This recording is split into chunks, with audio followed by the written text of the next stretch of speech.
These two grown men had never seen The Simpsons. How the fuck's that even happen? We're two grown men on a mission now, so buckle up and just strap in. I like the way you work it, no diggity. I'm about to bag it up. I like the way you work it, no diggity. I'm about to bag it up. Bag it up now. These two grown men had never seen The Simpsons. It's America's barley basket. Hello, everyone, and welcome to another episode of America's Barley Basket, episode number 13. I am Marlin Wells, and alongside me, Mr. Nathan Folsabach. Hello, Nathan. Hello, Marlin. How are you, bud? You know what? I am on an interstate hotel room in beautiful, sunny Fargo, North Dakota. Are you? Freshly showered. Oh, man. I mean, minutes ago, I am fully nude. My body is being tickled by air conditioning. I am a Greek god, just living in the splendor of modern times. I just wish someone was feeding me grapes right now. Just the hedonism happening in that hotel room. Some areas are drying quicker than others, as one would expect. Some are more like hidden away, tucked in, folded in. There's areas that should be spread apart so they could dry better. Yeah, but instead you're just living with the dampness. Yeah, if a grown man gets diaper rash, a grown man gets diaper rash. What's he gonna do? They make many ointments and salves for that. Powders, even. Yeah. Maybe don't powder right now. You're gonna get the mud. Yeah. Flick that off out the car window tomorrow afternoon. Just a scoop. Just a. Yeah.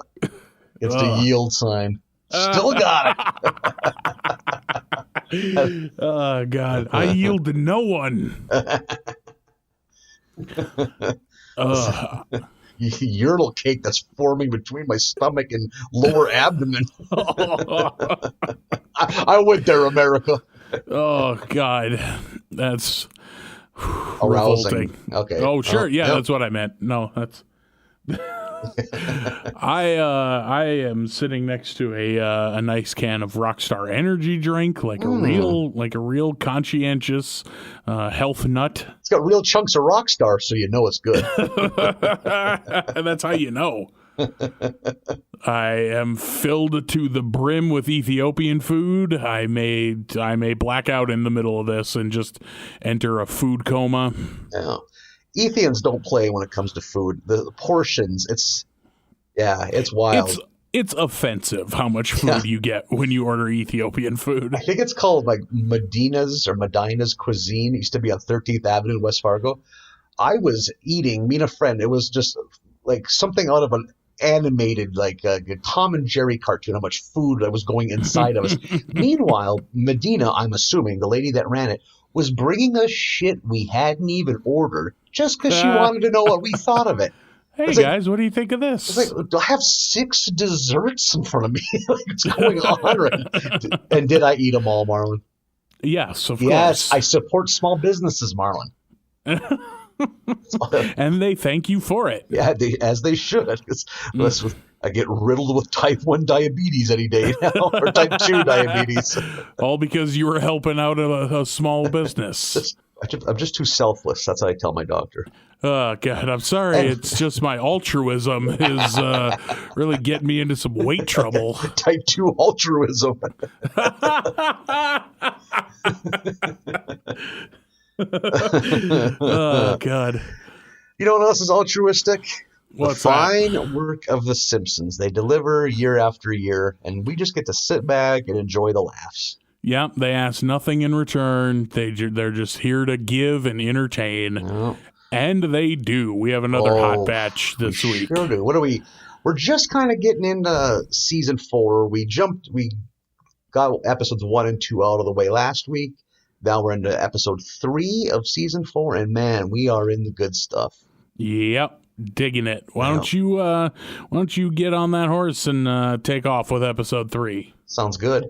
Episode 3 is Homer the Heretic. A very Homer-centric episode.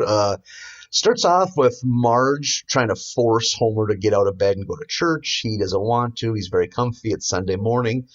And then got to ask, were you like a church kid growing up? Were the Welleses a faithful church family? We were, moderately so. I would say we went more Sundays than we didn't through most of my childhood and into high school. I think, boy, if I'm remembering right, I think it started to fall off around 17. You know, you get confirmed, and now you're an adult, and now you can choose not to go. Yeah, so now you can be an usher. You can be like a church elder. There's all sorts of options. It's really all sorts of things a 17-year-old really, really wants to do. Yeah, but I grew up singing and altar boy, the whole thing. I was carrying candles and shit. What flavor of Christianity were you? Catholic. Ooh. We were Catholics. Ooh, look at this guy over here. The Catholics really go for it too. Big stone churches. I'm like, and the pomp and circumstance. It's very New York of dolls. Catholicism. Very late 70s glam rock. You know, our pastor had one robe, but if something got spilled on it, he had to wear it backwards. Meanwhile, your guys as priests are just mixing it up. Then you get a bishop to show up. He's got a giant silly hat. Everyone's having a good time. He can only move diagonally. Yeah. It's very strange. Yeah, I was Missouri Synod, ride or die. That's a flavor of Lutheranism. I bet on your average 52 Sundays a year, we were at church 51 of them. Maybe there's like one random ass weekend something happens, but yeah.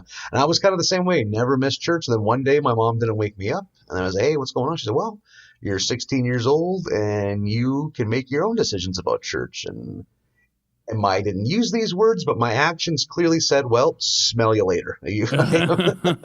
And I chose to never go again. I love me some sleep. I've really embraced sleeping ever since. Like church always struck me as an unnecessary middleman. Yeah. I didn't mind it when I was a kid, once I got there, because I had friends there. But yeah, just eventually it's like, what are we doing?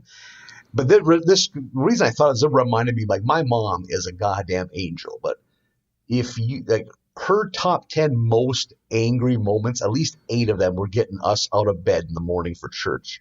Because we'd really test her. That woman was not in the mood to be fucking tested when it was time to praise Jesus.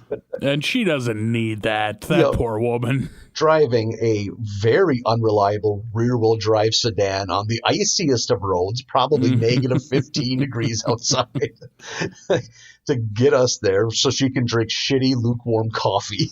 Yeah. Maybe someone brought some bars. Fucking nothing worse than church basement coffee. Like, that shit is, it looks like you put one eyedropper of brown in a gallon of water. It's disgusting. Yeah. You know what is not disgusting is the straight up fucking treats that they would bring to the goddamn church potlucks. Yeah. You get bars, God. You get cookies. Yep, someone's bringing little fucking Smokies and a crock pot.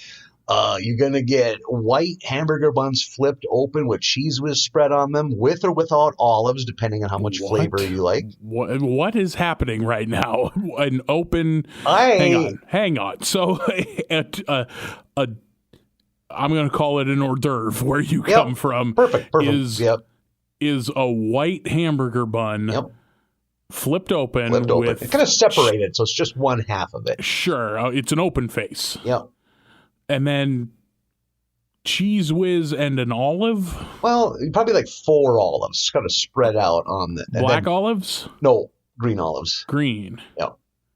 On a hamburger bun with cheese whiz. Cheese whiz, yes. Huh. I'm befuddled. I've never heard of this. I am really struggling not to stop this podcast right now. I feel betrayed. This is a staple of upper Midwest communal dining. And I'm not shitting on it. Like, I can envision what that tastes like because I know all those flavors, and I'm like, yeah, that's probably pretty good, but I've never once heard of that is all I'm saying. That is amazing. That blows my mind. Anywhere else in the country, that would be an acceptable answer. But I thought that was a North Dakota staple. Maybe it's a Catholic thing. Maybe this is a Lutheran thing. Maybe it's a Lutheran thing. Yeah. I had also never heard of, that reminds me of Have you ever had what, I don't know what they call it out here? It's an eastern side of the state thing, as far as I know, because I never grew up around it. And then I got out here, and everyone looks at you like you got three heads when you say you've never heard of this. But the pickle and ham and cream cheese thing, are you aware of this? It wasn't a part of growing up. I've only had it as an adult at like work potlucks. Out here. Yeah. Explain to the viewers what we're talking about here.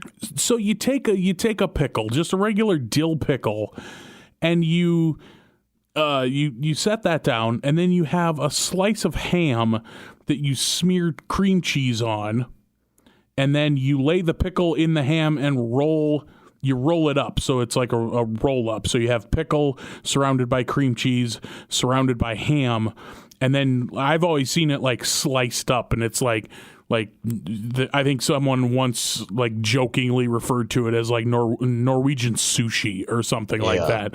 It's awful. I don't understand why it's a thing. Yeah, I don't dislike it, but it's one of those things you didn't have to go through this much work. There was an easier, better tasting treat you could have made. Just like, buy a bag of mini Kit Kats. Yeah, bring those to the potluck. Have you ever been somewhere, but oh fuck, we have too many mini Kit Kats? Never once. Oh shit, yeah, mini Kit Kats. I will grab a pocket full. Yeah, yep. Always gonna be scraping the bottom of the bowl on mini Kit Kats, but I'll walk right past these fucking pickle things that they make. And like I said, that Cheese Whiz olive thing is new to me. Yeah. But I can, like I said, I can taste it. I can think about it and be like, yeah, okay, yeah, sure. Yeah, if you want have the more exotic palate, you'll choose the one with the olives on it. I was always just a plain Cheese Whiz on a white bun guy. See, and I'll stand naked in my kitchen and eat green olives out of the jar over the sink like an animal. Sounds like we have Patreon ideas here. Ladies or fellas, if you would like to see some very exclusive Marlin eating olive footage, please join our Patreon. Like, I am a green olive connoisseur. Give me out of the jar. Give me on a pizza. Put them in my beer. I love me some green olives. Olives are one of those foods I just wish the switch would flip and I would like them, but I just can't do it. Yeah. Nothing's for everyone. I don't judge. I'm trying to think of what were potluck staples for our church back home, though. Like, definitely Little Smokies and barbecue sauce. Mm-hmm. There was probably going to be Sloppy Joes. Mm-hmm. There was probably going to be, if you were lucky, the one church lady who played guitar in our church would bring her taco salad, which was amazing. Just like ground beef and all the taco stuff just kind of tossed in a salad. Oh my God. Maybe some kind of like 7-layer dip with some kind of chips by it. Yeah. Something like that. I feel like the real top tier shit was always the dessert table, though. It was always the bars. That kind, like a crock pot full of mixed different kinds of beans was in some kind of sauce. Some sort of like bean salad was often a thing. But mostly just different beans. There's a name for that. I can't think of it. Or, you said taco salad is or just hot dishes. And hot dish, again, if you're not from here, is a casserole, pretty much. Yeah, pretty much. To me, hot dish means something very specific that the rest of the world calls goulash. Yeah. But out here, it's just a casserole, Usually going to be cream of mushroom soup based. Probably some cream of mushroom involved, and probably a carb and a protein in there. I bet if you with cheese on top. If you would have taken like a hair sample of me when I was 9 years old, it would have been 25% cream of mushroom soup DNA. That was I don't know what kind of deal my folks got on cream of mushroom soup, but yeah. And I remember like occasionally having tater tot hot dish back home, but you come out here to this side of the state and into Minnesota, people will stab you over tater tot hot dish. Yeah, I like it. I'm a fan. It's great. Yeah. I really like it, but people take tater tot hot dish extremely seriously here. I agree with that, yeah. Which, if people aren't familiar, again, because we have people all over the world, we're international listening to America's Barley Basket. Basically, tater tot hot dish. What do you have? You have cream of mushroom soup with ground beef, and then Probably corn and or green beans. Yeah, there's in. always variations. I've had corn or green beans or peppercorns in there. Maybe diced onions for some families. Yep, probably going to be some onions. And then you just layer tater tots over the top of it and then bake it until they get crunchy. So you have like soupy, mushroomy beef with tater tots on top. And inside it, too, there's some kind of tater-based substance. There's potatoes on the inside of it, too. Is that just like mushed up tater tots or what's going on there? I don't know. I think you might just be getting some mushed up tater tots. Yeah. It's one of those things I'm sure everybody's mom has a slightly different take. Yeah. It's not ubiquitous, but good Lord, do people love it out here. And then I was just looking at the episode. I got thinking about tater tots and sweet treats and cheese whiz spread and white buns. I forgot. Oh, yes, we're talking about a Simpsons episode. Oh, right. Yes. God damn it. So Homer wins a battle of wills kind of with Marge. And she's just like, okay, you don't want to go to church, you big dumb asshole. You're not going to go to church. Your family's going to go get right with the Lord and you're going to sit here, which Homer does. She had kind of got him talked into it, and he was right at the door, not to immediately go off track again, but he blows the back of his pants out pretty spectacularly when he's getting ready. And that made me, that flashed my brain to a specific time. Have you ever had a blowout? I did, eating chicken wings at the OB Sports Bar in downtown Fargo. I just felt the weird, and this is pre-wings. I felt it walking into the building, like, that's a real stiff breeze. That's because the ass of my pants. I looked like I had like a fucking onesie on that a toddler could shit out of. Like it was like a button flap in the back. Flap open. Yeah. See, I think that one of the burdens of the fat man life is blowing out the crotch of your jeans over time. Yeah, it's like the friction of your fat legs just like melts that inner thing. It's like, oh man, sometimes it's a good pair of jeans and just that crotch fabric isn't thick enough. All of a sudden, it's like, oh great, there's like a blob of inner thigh hanging out right now. It's like that's what America needs to see. That's what they're here for. Yeah. Like I have a tit growing on my inner thigh. That's real masculine. Hey, let's all go down to Nathan's and look at his thigh tit. I am not an animal. Also, don't look at me. Patreon. Listen, I could make this work.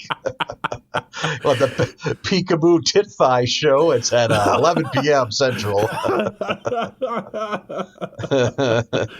We got to stop jokingly promising these things, or people will start to expect them. So Homer is at home, and he is living the fucking dream. He's eating snacks. He's cussing because the kids aren't around. He's just living that bachelor life. At one point, he is eating some kind of fucking chocolate-based waffle wrapped around a stick of butter. And the butter's melting all over his man titties. And he hollers at the dog to lick the butter. I've been in some dark places, Marlin. I have never had a goddamn dog lick titty butter off me. Like I've been able to grab a napkin. I have that much self-respect. Well, I'm happy to hear that. I'm glad you've never fallen into such a place, because we've heard some dark stories about you. We heard about you like picking Dinty Moore dirty beef out of the carpet. But I'm glad you've never had to resort to having a dog tongue fuck you titties. Yeah, nothing wrong with a little street butter. Beef. You don't know hard times, brother, till you're eating street beef. Yeah, carpet sirloin. Yeah, I've never dealt with any floor beef. And while Homer is busy living the dream, the kids and Marge are freezing to death because the furnace is out at their church. So it's just a miserable morning. Then their car won't start, so they are not having a good day. They make it back home, and Marge not in a good mood because she had to deal with all this nonsense. And Homer, oftentimes he's kind of a coward. He kind of stands up for himself. He's like, hey, I'm done going to church. I'm like over with this. And like Marge, and Bart is all about it because he sees this as a window for him not having to go to church anymore. Yeah. And there's a great line where and Lisa, kind of a pious young lady, is kind of worried about Homer's eternal soul. And Homer has a great line. It's like, don't worry, Lisa. if I'm wrong, I'll recant on my deathbed. It's like, ooh, shots fired at Christianity. Yep. That used to cross my mind as a kid. Like, it's like, you can just fucking, Hail Mary it at the end. Like, and hey, if this rule book is true, I think I found a loophole. Yeah. Yeah, that is I feel like an easy target and low hanging fruit of Christianity, but yeah, I mean it's in the rule book. Yeah. And kind of almost as a way of like just not seeming like he's lazy, not going to church, he decides he kind of creates his own half-assed religion, which of course drives all the squares wild. He's got like Reverend Lovejoy and Ned Flanders doing their best to kind of steer him back to Christianity. But hey, man, he's a goddamn fucking trailblazer, that Homer Simpson. There's a moment where he's at Moe's trying to see if Moe wants to convert to his new religion, and Moe just says, I was born a snake handler, I'll die a snake handler. Yeah, and his hands are all swollen and bitten and all fucked up. I had that written down. God, I laughed. I hope whenever we get a Moe backstory episode that we touch on his snake handling religion. And then Marge and Ned and Reverend Lovejoy, none of them can get through to him. So he kind of feels like he's won, and it's another Sunday, and he is on the couch again, living the dream. But this time the house starts on fire, and he's like, thanks to a cigar he was smoking that falls onto his stack of magazines and burns the house. And I'm pretty sure it's Ned that finds him and attempts to save him, and it's a real like touch and go. They're falling through the floor. They're having to throw people out windows, and Homer bounces right back in. A great sight gig. I laughed so fucking hard at that. Like, Ned is upstairs with unconscious Homer, and he throws a mattress down and says a quick prayer, throws Homer out of the window, who then bounces off of the mattress that he had laid for a landing pad and bounces down into the first floor window back into the fire. Holy shit. I like how Ned just, lets out like a sigh and then jumps out and perfectly somersaults right into the living room with Homer so he can save Homer again.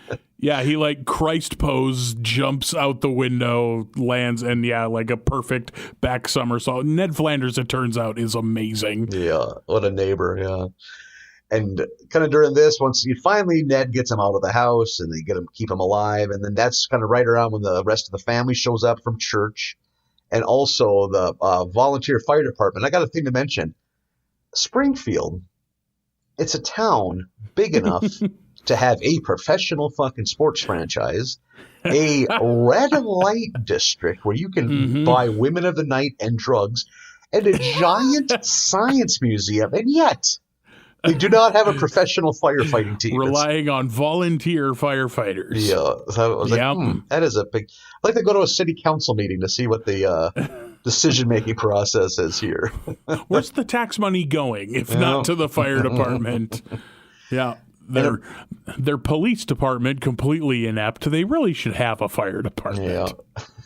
Yeah. I think it's time for one of us to step in there. We're grown men. We can run for office. Well, we know that Mayor Quimby's kind of half-assed dirty, so there's some taxes not getting where they need to get. And I can't remember, does Ned have to give Homer mouth to mouth, or does it not quite get to that point?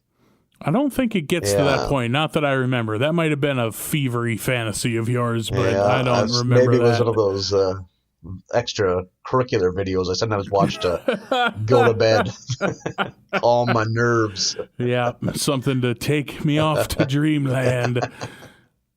But Homer does decide, hey, maybe I'll give church another try. He talks to God, which is something he apparently does now, and kind of gets convinced. And did you notice when they mentioned something about it's like, I want to know the secret of life. It's like, you'll find out when you're here. And it's like, I don't want to wait that long. It's like, it's only going to be 6 months. Yep. It's like, hold on.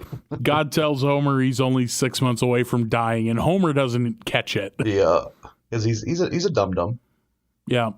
I'm going to be keeping an eye out. I want to see if later this season Homer dies. Yeah.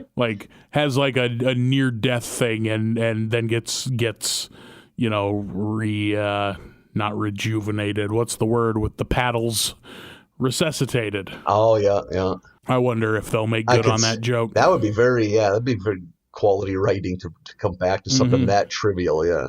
Yeah, I'd be impressed if they did. So Homer decides he's going to go back to church, and Marge is very happy. Then flash forward to the next Sunday, and Homer is like in deep REM sleep. Songs of logs, mouth agape. Yeah, right there in church, right in the pew. Yeah. He made it, but he like learns the lesson, but not really. Yeah. I remember being like, I don't know, 5th or 6th grade, kind of wrapping up the end of Sunday school, like right before you transition to the awkward, like teen. They'd always try to make teen shit cool in church, and it never ever fucking was. But I think I was still Sunday school age, and it was like, I don't know if it was a Christmas program or just some weird singing thing we were doing, and an old dude had a heart attack in the middle of it.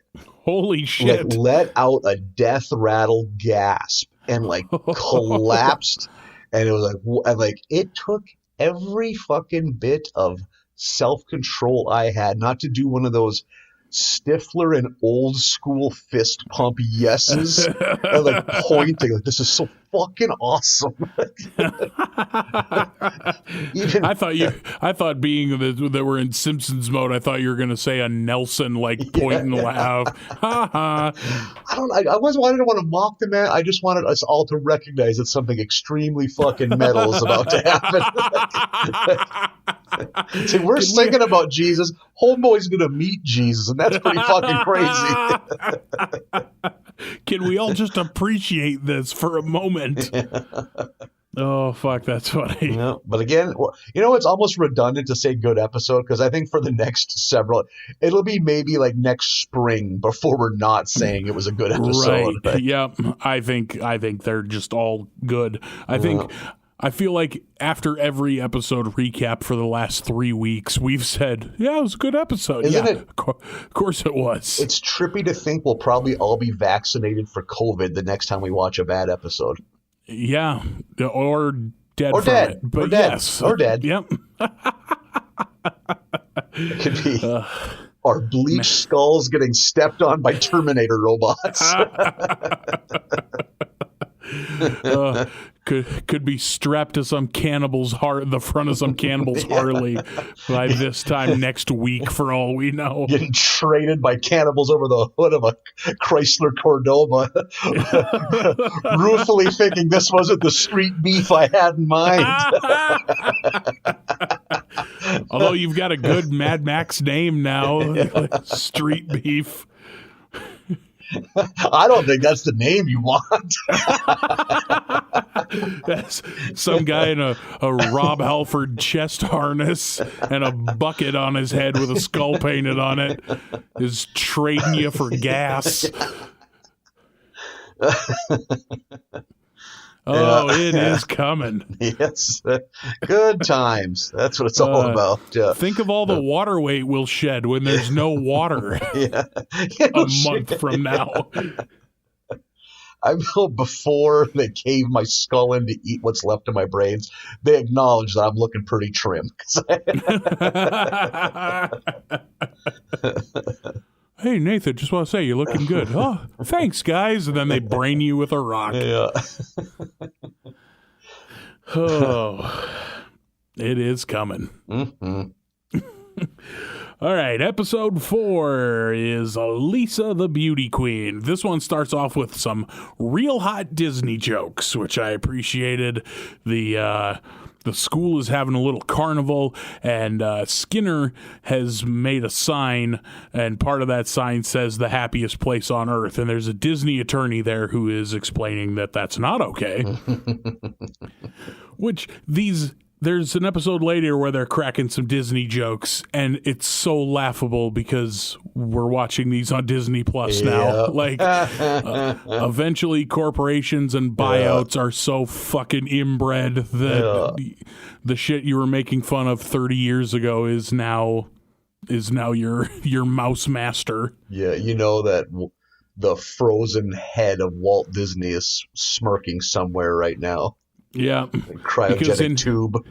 Because in 92, it was like, oh, you're going to make fun of us, huh? Well, one day, we're going to get you, and here we are. Play the fucking waiting game. We'll own your asses. Mm-hmm. Disney is good at nothing if not the waiting game. But you're right. I just love that. Not only is he a Vietnam veteran, he's a Green Beret Vietnam veteran, Mr. Skinner. Yep, Skinner. We learned that he was a former Green Beret. He does. He, if I'm not mistaken, like kicks the shit out of these Disney guys, right? Like throws a perfect 40-yard spiral with a suitcase that hits a running man in the fucking head. I love like secret badass Principal Skinner. Yeah. Like saw some shit in Nam, but is just this school principal. And I wonder, are like school carnivals like this? I vaguely remember one when I was like in grade school, and the band kids were raising money. We did something. I mean, nothing to this level. It was like some they got rides and shit. It was like popping balloons and win a prize is what I remember. But yeah, this is a very advanced carnival for like just raising money for the Spanish club or some shit like that. Yeah, we certainly never had anything like that. We don't believe in joy where I'm from. School is just a thing that gets in the way of work. Just buying more tarps for when the next dust storm comes. Out there collecting the tumbleweed harvest. Hope we don't have to eat them again this winter. Well, at least now we know to boil them first. Just a bunch of kids sitting out in a moonscape Earth, just ripping to shreds and shoving tumbleweeds with their mouth. Yeah, just swollen up mouths. Yeah. There's a owl-eyed teacher ringing a giant bell, and you all slowly get up and wander into this building. Not far off.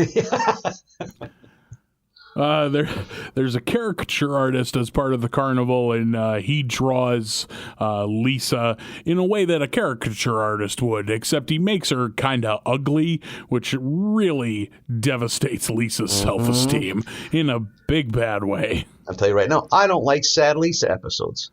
No, I don't like when Lisa's sad. No, not one bit. Because I like Lisa a lot, and so when she's sad, I'm like, oh man.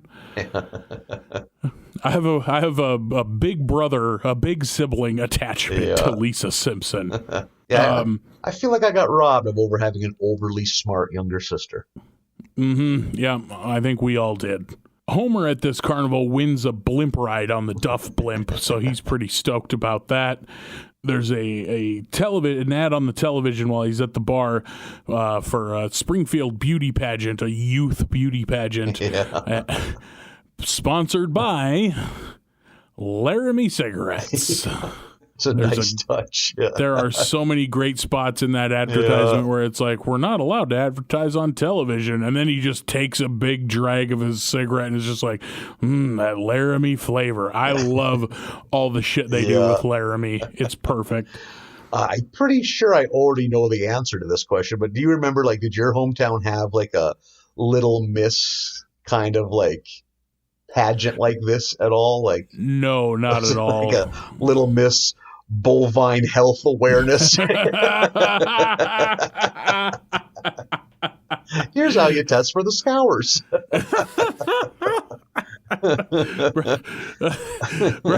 Brought to you by Nelson calf pulling machines. Nope, nothing like that. We had a Little Miss 4 seasons. Really? Yeah, I remember that. I think probably in like about that same age, like 9 or 10. It's like, even at that age, I just kind of found it all weird and off-putting. Like, what are we doing? I think, much like we talked about like adult beauty pageants last week, or was it the week before, one or the other, like kids pageants are also creepy and weird. Yeah. I love too when that ringer girl shows up that wins them all, and the other girls are talking about her. They mentioned she has eyelash implants. It's like, I thought those were illegal. Not in Paraguay. Yep, not in Paraguay. That's such a great line. Homer ends up selling Barney his blimp ticket in order to afford the registration cost to enter Lisa into this beauty pageant, without her knowledge, of course. He just does it.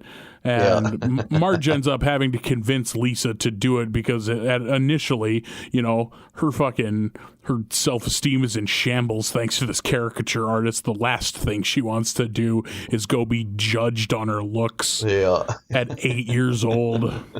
But yes, they meet the other contestants. There's the ringer who wins them all. That clearly is everyone's main competition.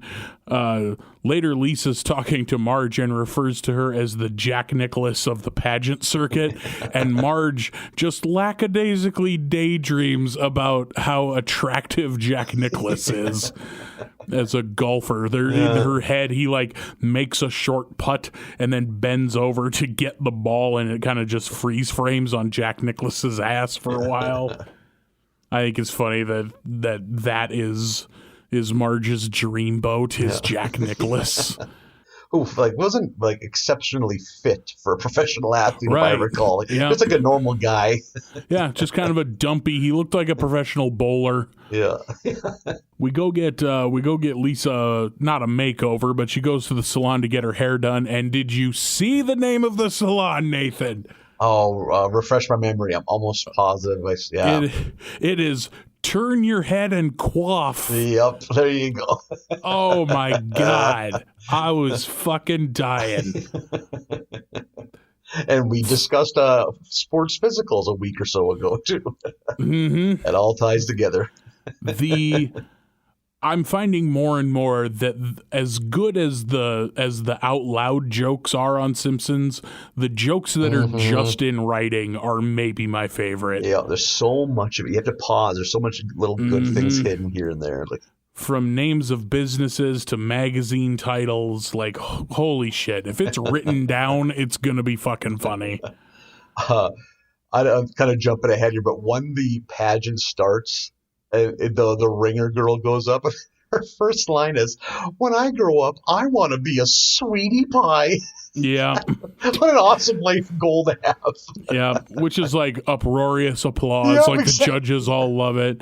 I want to be a sweetie pie. Oh, God. Yeah, we all want you to, too. Get that and we all sweetie pie suspect DNA. You will. Yep. During the beauty pageant, we see Apu and his, I think, dad or brother, I forget which, and I don't remember that character's name, but they're in the audience rooting for who you assume is Apu's daughter, and I think it's Homer asks, "Wait, who's watching the Quickie Mart?" And the Quickie Mart is there's just a flash. It's half a second long. They flash to the teenagers carrying the Slurpee machine out of the Quickie Mart. And then it's done. That's it. That was the whole joke. Yeah. Just a half second. And another thing that I love too, when Lisa finally gives her her speech, it's about patriotism. And she's like, "Some people to say to love your country is uncool." And she rattles up, and she goes, "A real Melvin," which I thought was a great line. I'm going to start describing uncool things as being really Melvin. Which sounds like it's from the 50s. Where I don't know where she would have gotten that. Well, in my teens, people that were uncool or just kind of not with it, kind of like an oddball, they were referred to as Clems. So I know what this is like to take a man's first name and make it into a derogatory term. Because there are people named Clem. Clem is a thing. Yeah. There are Clems out there among us. There are Clems. I don't think we had a specific word. I think they were just losers. Loser hits home. It's a good word. But then again, we weren't really cliquey. We didn't really have the popular kids and the unpopular kids because there's fucking no one out there. If you ostracize anyone, you have no one to hang out with. All just staring at each other, just hoping that the government food truck shows up. God, I hope the commodity peanut butter gets here. We boiled the last tumbleweed last week. How many thistles can a guy eat? I like the idea of like you guys just come in your school having a salad bar and it's just leafy thistle. It's just thistles. It's like a really nice chrome salad bar with just nuisance weeds all over it. With the sneeze guard and everything. Yeah. And then, inside it's just bad weeds that you would, if they were in the corn, you would spray them dead. Exactly. Just a big pile of creeping Jenny. That's what I was about to say. It was creeping Jenny. God. Like a bowl of gopher blood. That's like the one condiment. Creeping Jenny and wild oats and thistles. Holy shit. So Lisa ends up, she takes runner up. She's Miss Congeniality to the ringer. Yep, she gets second to that girl who was always going to win it. Yeah. And that girl is out christening the new something or another. I forget what it is. And the Simpsons family is watching it at home. And she's out there in the rain. And they're like, oh, looks like that kind of sucks, actually. Yeah. And then they wonder out loud, like, oh, I hope she's safe with that scepter and doesn't get hit by lightning. And then one of them says, I don't have this scene beat by beat, but one of them says, well, it depends on if it's lightning or metal. And then there's a flash on the television, and then they all look horrified, and Bart goes, oh, it's metal. So immediately cut to Lisa getting sworn in as the new on a Bible with like tons of media there, like cameras flashing, videos everywhere. So that little girl got hit by lightning, and it was hilarious. Yeah. Like being a little miss whatever in a tiny small town, she's doing USO shows with Bob Hope. With Bob fucking Hope, yep. And the soldiers are like mad because they don't care. Yeah. Like that's not what would be at a USO show. Bob Hope, I looked it up, was 89 when he recorded this. That dude lived to be 100. Yeah, he had a long run. He's one of those where, like, he's one of those comedy legends that I know almost nothing about, and what I have seen I don't think is funny. So it's like one of those where maybe you just had to be a different type of person to like Bob Hope. I've seen some of his old, like him and Bing Crosby were a comedy duo, and I can't think of what they were all called, but like he's a talented dude. Like there's he's really quick-witted, stuff like that. Yeah, but it's so old, man. It's just old. Everyone's dead. They're singing at weird times. Well, it's why all this. I mean, you fucking cast Bing Crosby. You may as well have him sing. But like, I think some old stuff really holds up. I think a lot of Abbott and Costello really holds up, and Don Rickles and that whole like Brat Pack comedy scene in the 50s and 60s, I think really holds up. Comedy either ages like wine or it ages like fucking bread. Yep. Because you know what I don't dig? Watching fucking Charlie Chaplin slip on a fucking banana peel for 90 minutes. Yep, that does nothing for me, but I'll listen to the Smothers Brothers sing fucking Mom Liked You Better songs all fucking day. Yeah. I love the Smothers Brothers. So maybe it's all personal taste, and you can't just paint with a broad brush when it comes to what time was this made. Yeah. And we're getting close enough to the end of this one. I would want to mention Homer is a fairly good dad in this episode. Yeah, pretty good Homer behavior. Yeah. I mean, it's pretty early on in the episode, sells his Duff Blimp ticket to enter his little girl in a beauty pageant, which didn't have to be prodded either. It was his own volition. Yeah, and like that might be misguided and not what she really wanted, but he was trying. Yeah. So, yeah, pretty good Homer in this one. Lisa's doing all her, her Little Miss Springfield duties, but eventually starts to get kind of jaded about it because she doesn't want to be a spokesperson for Laramie cigarettes. And they show her on a float in a parade, and she sees there's a cartoon moose who is totally just Joe Cool from the Camel cigarette ads, like throwing cigarettes to kids the way you would candy from this parade float. Yeah. And just how there's 6-year-old just casually smoking on the streets. Yep.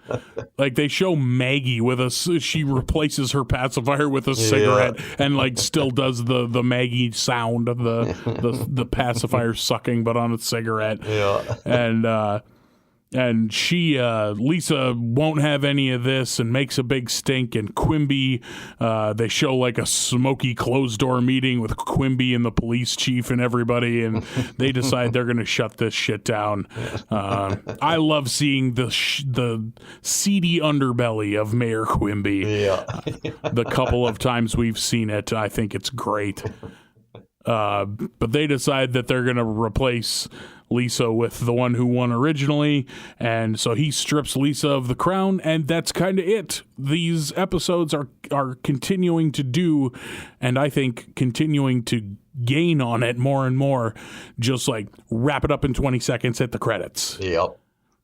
I agree. And keep the laughs coming, fast as hell to the very end. You'll never get a complaint out of me. Yeah, which I'm fine with, and that has to be it. That they just need room for all these jokes. Yeah, and then it just ends. So Lisa, she's happy with Homer, and she feels good about doing her good deed. And we hit the credits, and we're wrapped up. Then we're rolling on into episode number 5, The Treehouse of Terror 3. You always say terror, and it's horror. It has never once been terror. I'm looking at it. I have written Treehouse of I am going to look at their Wikipedia page. You do that. I'll wait. Okay. Simpsons, season 4 episodes. Let's take a look. Prepared to blow Marlin's mind. Here we go. I am on the page. Right. This is good listening. Here we go. Treehouse of Horror 3. Well, fudge. Like, it doesn't bother. I'm not bothered, but boy, do I think it's funny. Yeah. That's all done on purpose. It's totally something I do. I think of as like, what, this would be good. This would be a good bit. Yeah. It's not me just half-assing something. Much like last week, when some fucking idiot who won't be named uploaded the wrong file, so you guys got a weird raw cut of America's Barley Basket with no music and a 3-minute gap where Nathan had to go take a dump or whatever in the middle of the episode. Literally 7 minutes ago, I got a message from Bryn. Shout out to Bryn. She's like, hey, what's the story with that giant gap in last week's episode? I think it might be addressed in this week's episode. Oh, my God. I felt so fucking bad. So the way it works for a little, like, behind the curtain, a little inside baseball, you and I record separately. I record me, and you record you. And then you send me yours, I mix them together into one file, and then I go out and I take out any, big gaps, and then I staple the theme song onto the front, and it's out the door. Well, for whatever reason, on Monday of last week, I just sent out the raw file of just the two of us with no theme song, nothing taken out. If it's been fixed now, if you go to wherever you listen, if you go to Spotify or the website or wherever you go, it's fixed now, but it wasn't on day one. Oh, God. And then, a mutual friend of ours was like, I thought you guys were doing a bit, but it went on for a long time. It's like commitment to excellence. Yeah, so we'll just pretend it was on purpose. What a funny joke, Marlin. You got him. What an Andy Kaufman-esque comedy mind you have. You're brilliant. Yeah. Just steer into it, man. Years from now, they'll think you're a genius. Yeah, certainly not just some fucking schlub uploading the wrong file to the podcast distribution software. Fuck. So we're back to Treehouse of Horror, question mark? Boom. 3. I love how you're still suspicious. Wikipedia isn't perfect. We gotta check other sources. You sound like these anti-maskers. Yeah. I don't know that I believe this. I saw a very, very interesting graph on Facebook. Yeah. Oh God, they're out there. Oh yeah, we don't. That's a road we don't need to go down and make people sad. Yeah, let's stick to Simpsons. Shut up and dribble, Nathan. Yeah, it's this is a little bit different from the previous two. Now we get Homer walking out on stage. Yeah, we get a Homer PSA. To warn people, hey, put your kids to bed. This might be some spooky stuff. And Marge does come out, and hijinks ensue. We roll right on in, but first, during the credits, they always go for Big Air with the fun fake tombstones. What do we get this time? A little something called Drexel's Class, a sitcom we have often mocked on this show. Shout out to the ghost of Dabney Coleman. You deserve better. Shout out to Dabney Coleman if you're still alive. I should have looked that up on Wikipedia. He's gotta be, right? He wasn't that old. Ooh, dude, do you think he's a middle-aged man in 9 to 5, and that's 40 years old? He's alive. He's 88. Oh, hey, Dabney Coleman, if you are on social media, oh my God, you'd be an angel. Give us a like, give us a retweet, tell me I'm a fucking asshole. I will take it. Oh my God. I would love to get a call on my parents' landline as Dabney Coleman asking for me. Nathan, somebody Dabney is calling for you? Well, come on, Mom. I know like 3 Dabneys. Narrow it down a little. Come on. Yeah. Can you get a last initial even? Yeah. He was apparently in, I never watched the show, but heard good things. He was apparently in Boardwalk Empire just a few years ago. Oh, good for him. No shit. Huh. Yeah. He was always good. He played the same character a lot, but he's like the Ric Flair of comedic actors. He did the same match over and over again, but Christ, he was good at it. Yeah, real good at it. But yes, I did appreciate that. Like the first tombstone you see front and center is Drexel's Class. The last one was American Workmanship. Jesus. Yep. God damn. They're really good. Hitting a little close to home there. Because I'm going to tell you right now, Simpsons, it hasn't improved in 28 years. We're like begging China to make glass vials for us so we can have a vaccine. We're fucking ended up drinking vaccine out of a nurse's hands. Like it's fucking river water after a fucking boating accident.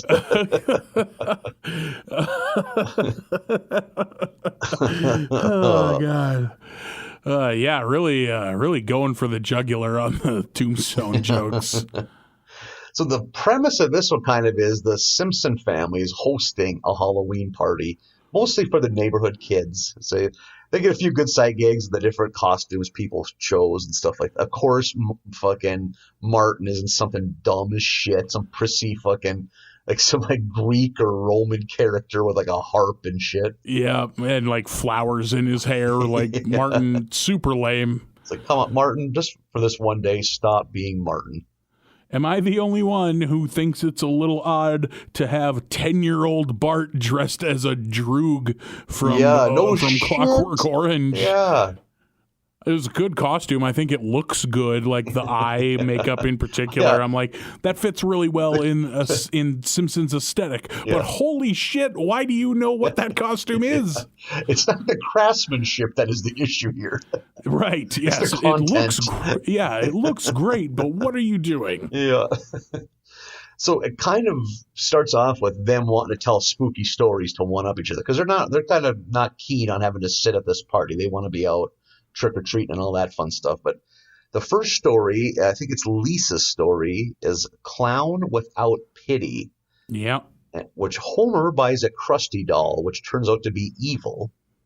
And does he buy it for Bart, I'm assuming? Yeah, he buys it for Bart, yes. Because he forgot his birthday. I think it's Bart's birthday, yes. This is and he goes to a great joke where Grandpa Simpson gives him like a mountain of 20s because it's just, I don't know, I get money from the government. I didn't earn it and I don't need it, but you can have it. Yeah, that was very good.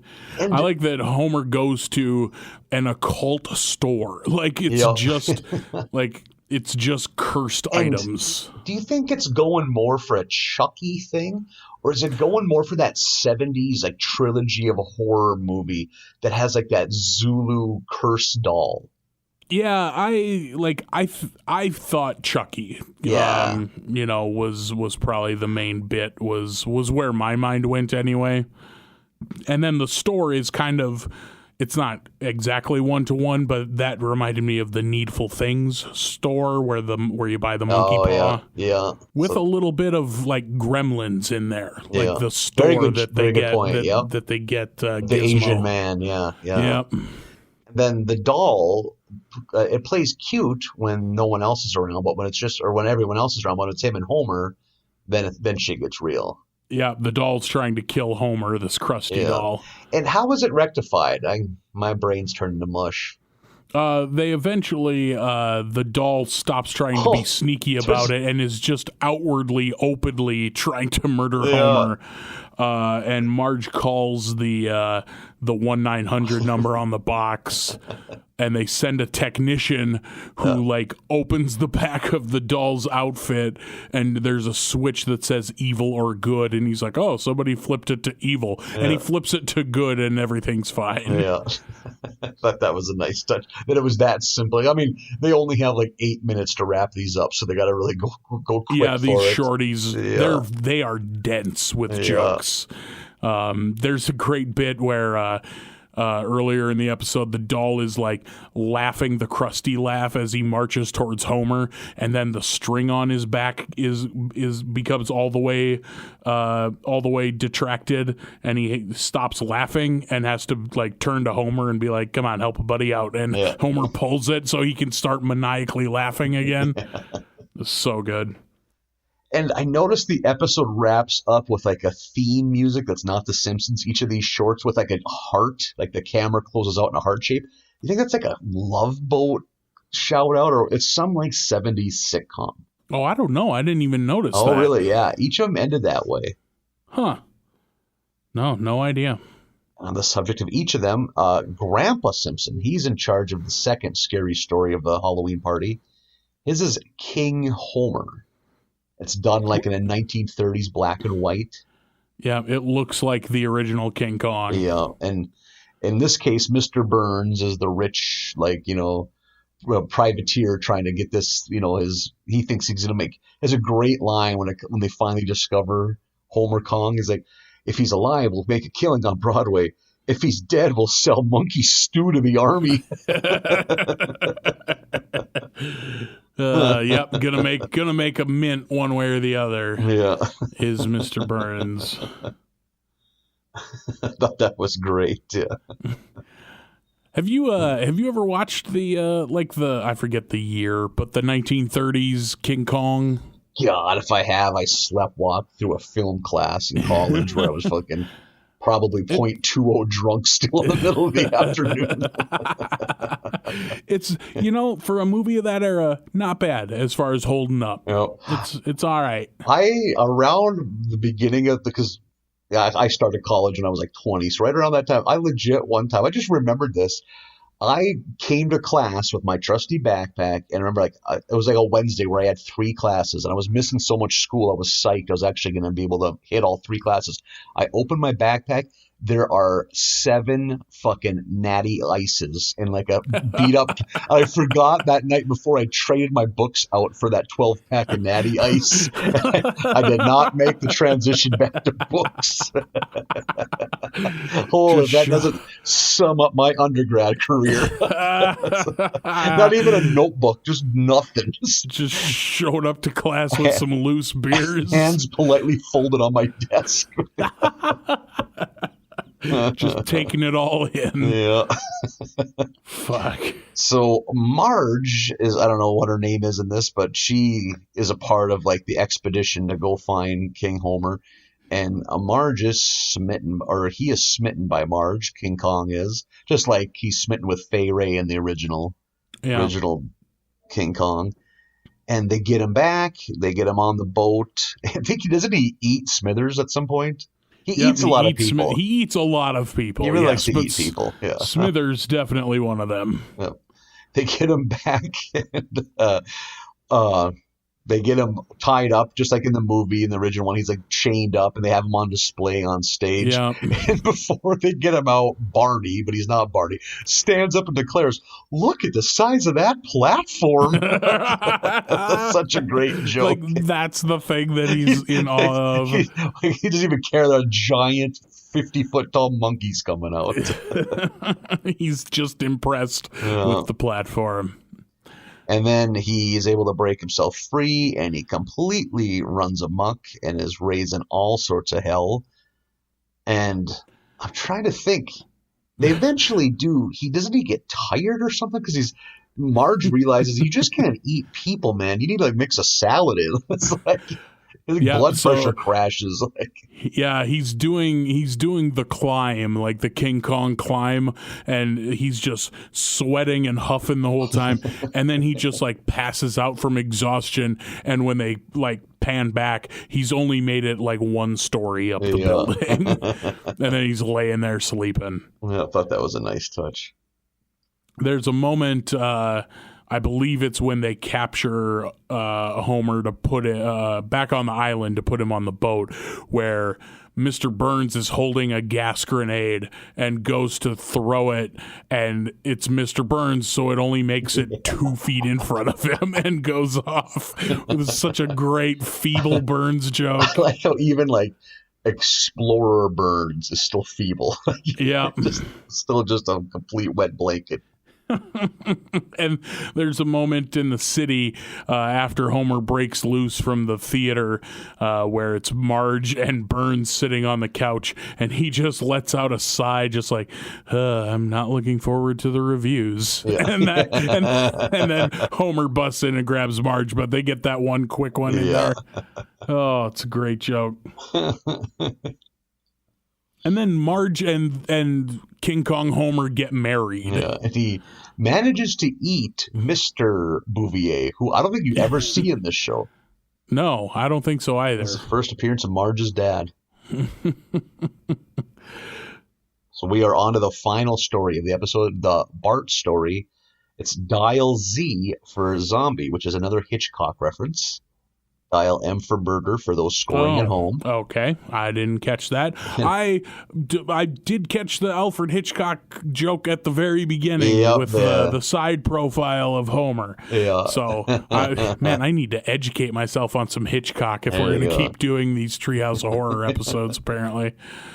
And again, with the fake tombstones, when they're doing that seance scene, of course, they're cutting through all the stuff in the cemetery. There's a collection of tombstones of all the failed primetime animated shows that tried to ride The Simpsons' coattails. Oh, no kidding. I didn't catch that. It was like Capital Critters and Family Dog, and these which was weird because I was like, when I was watching a lot of TV when I was like 10, those shows must have been such fucking flops.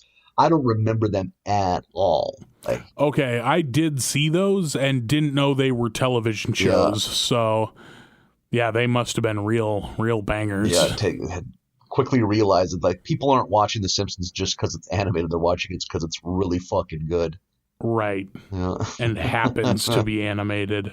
And then this really got the old Wayback Machine fired up when we have a zombie theme one, because right around when this episode aired, I was like 6th grade. It was like my last year of doing that weird age. It's like kind of getting old for trick or treats, but like still young enough that you don't want to be kicking the windshield of a car in and throwing eggs and shit. It's like you're not ready for pure pandemonium. I remember being that age and coming home that evening and doing the, trading out your, like how much, of course I got fucking 8 Snickers bars for everything else. I got sectioning, maybe wheeling and dealing with some siblings or cousins. And I noticed, because it's easy to notice, we only had 4 fucking channels.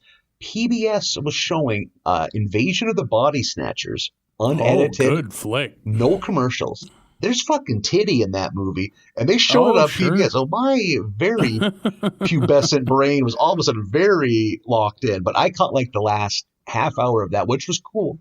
But then right after that, what did they roll into, Marlon? Fucking commercial-free Night of the Living Dead. Awesome. I was like, holy fuck, this is something. If you Night haven't of the Living seen Dead is legit very good. 50 fucking years old, stands up. And shot, if you have your confirmation money still, you can fucking make Night of the Living Dead. It's shot with people from that dude's hometown. Like, he was in a fucking Woolworths in rural fucking Pennsylvania. Hey, you fucking idiots want to make a movie? Like, I go, I'm free. I can do it. Like, here, put this suit on and rub this dirt on you. Yeah, it's a very fucking spooky movie. Or if you don't want to make a movie and you just want to skip the middleman, George Romero did not copyright that movie. You can just start printing off DVDs and selling them. Yeah. It's fine. He messed That's up why, there. like, you can find that movie like on YouTube. You can find that movie anywhere because it's not illegal to broadcast it or sell it or anything. Yeah, there's like 100 different DVDs of that printed for sale. Yeah, every one of them has different art, and because any Joe Schmo can do it. It's weird to remember a time before fucking, we were tits deep in zombies like we have for the last decade. Like, that kind of shit used to be hard to come by. Like, yeah, zombies like flared up with the Romero films in, the 60s, 70s. I think they had kind of petered out by like Day of the Dead, which I think is in the early 80s. Yeah, I'm not a fan. And then you had Return of the Living Dead, which was, different, but it was enjoyable. But like, these weren't big pop culture. It was for fucking pretend teenage vampires and dorks and metalheads. That was the zombie crowd. Yeah, very, very niche. And then, somewhere within the last 20 years, like, zombies became the thing. Yeah. Thanks to that fucking god-awful Walking Dead show. Christ, I don't understand why that show is popular. Meanwhile, the comics, solid fucking gold. Yeah. I read the comics probably the first 6 volumes of the comics. I stuck with them for a while, but boy, that show is not good. I watched the first 2 seasons of that show and was like, this feels like work. This feels like a chore to watch this every week. I probably made it to like season 4 and I finally had to tap it. I've heard people say it's gotten good, and I feel like I'm in like a bad relationship. It's like I don't have trust in me anymore. It's like I don't. I gotta be different this time. I gotta relearn how to love, Marlin. Yeah, you don't know The Walking Dead like I do. It's gonna be different this time, baby. Quit going back to him. One hand's handing you a thing of chocolates, but the other hand's behind their back with a fucking extension cord all wrapped up. I too heard that it got good again a few years ago, like when Jeffrey Dean Morgan joined the cast and everything. But I'm not. No, I'm not going back. And not just a zombie like takeoff. This is also kind of a Pet Cemetery takeoff, because the plan is they're going to do a seance to bring back Snowball 1. Yeah, which on the screen on the not the tombstone, but the plate, like it's a flush to the ground plate. Snowball 1 was only 2 years old. What happened to that cat? Cats just die sometimes. I don't think that's true. I think that cat got hit by a car or something. Oh yeah. Cats just get into shit. And then the incantation he reads off is great, because it's like random mix, like Walmart was one of the words he was reading off. Yeah. His like hat, I don't know why he has like is basically the record sleeve for Michael Jackson's Thriller album. Yep.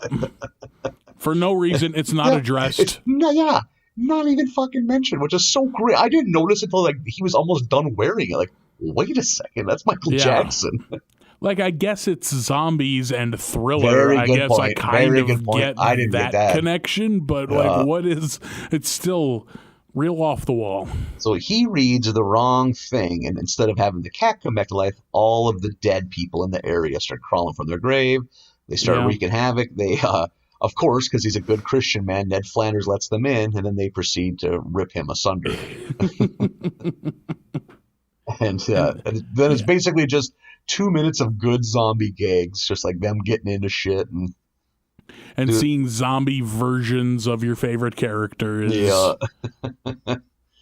And how the Simpsons end up being on the run, and they realize they got to go to the library and get that book of occult shit, which is good to know their public library. Yeah. And then instead of them just like when he finally does get it and reverses it, instead of like them dropping dead like as corpses would, they just become like chill. Like, oh, okay, I'll go back into my grave. That's cool. Yeah, and they all return to their graves. Yeah. Like rebury themselves. Just calmly like, all right, everybody. Yeah. So yeah, I appreciate the work that goes into them and like the laughs and like the pop culture shout outs because I'm a horror movie guy. But for pure laughs, I like just a plain Simpsons episode compared to the Treehouse of Horror. I would maybe be inclined to agree with you, but I really like how dense these snippets are because they're so chock full of jokes. Because like you said, you only get 6 or 8 minutes with each one, so I feel like the density is so good, and I really like the pomp around it. I like the redone intro and outro and the credits with all the funny, scary names. Yeah, I like the work the craftsmanship that goes into it. Like, yeah, I'm glad it's just once a season they do something like this. Like, and I bet now I would love them. But like, I just think the quality of the regular shows is so good now. Like, just this kind of like this golden age of Simpsons. It's like, man, just give me more of what you're really good at. But yeah, not a complaint. Just throwing that out there. Yeah, I think it also makes a good like landmark. Like here's this year's Treehouse episode. Very true. Yeah. The next one is just a regular Simpsons episode for you, just like you want, which is Itchy and Scratchy the Movie is the name of this one. Pretty Bart-heavy episode. Starts off with like them taking down Star Trek in a fun way, where they're watching a movie trailer for Star Trek 12, where Shatner and Nimoy and everyone are 100 years old at this point. Absolutely falling apart at the seams. Yep, and I assume made as a dig to, making fun of endless sequels of movies. And then the parents, Marge and Homer, are off to parent-teacher conferences, leaving the kids with Grandpa Simpson, and the Simpsons each take a teacher. One goes to Bart's teacher, one goes to Lisa's teacher. I believe it's Homer comes back from Lisa's teacher just singing the praises of Lisa. Meanwhile, Marge has had a very different experience because it turns out Bart is a nightmare child to deal with. Mrs. Krabappel not into Bart. So much so that when we see Homer come back into the classroom where Marge is, she is writing... She's doing the chalkboard gag. Yeah. And she's writing, "I will try to raise a better child," over and over again. That was a great sight gag, too. Yeah, I think that's so good. Yeah.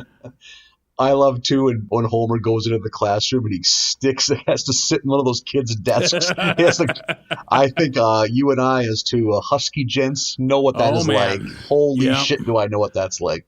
In my adult years, it is a booth at a restaurant. Yep, holy shit. It's like, oh boy. In a movie theater, I gotta get in the balcony and fucking senton bomb off that balcony to fit into a movie seat. And when I'm there, I'm there. I ain't moving for shit. Yep. Fuck, I'll piss my pants. I don't give a shit. You know how much this hurt?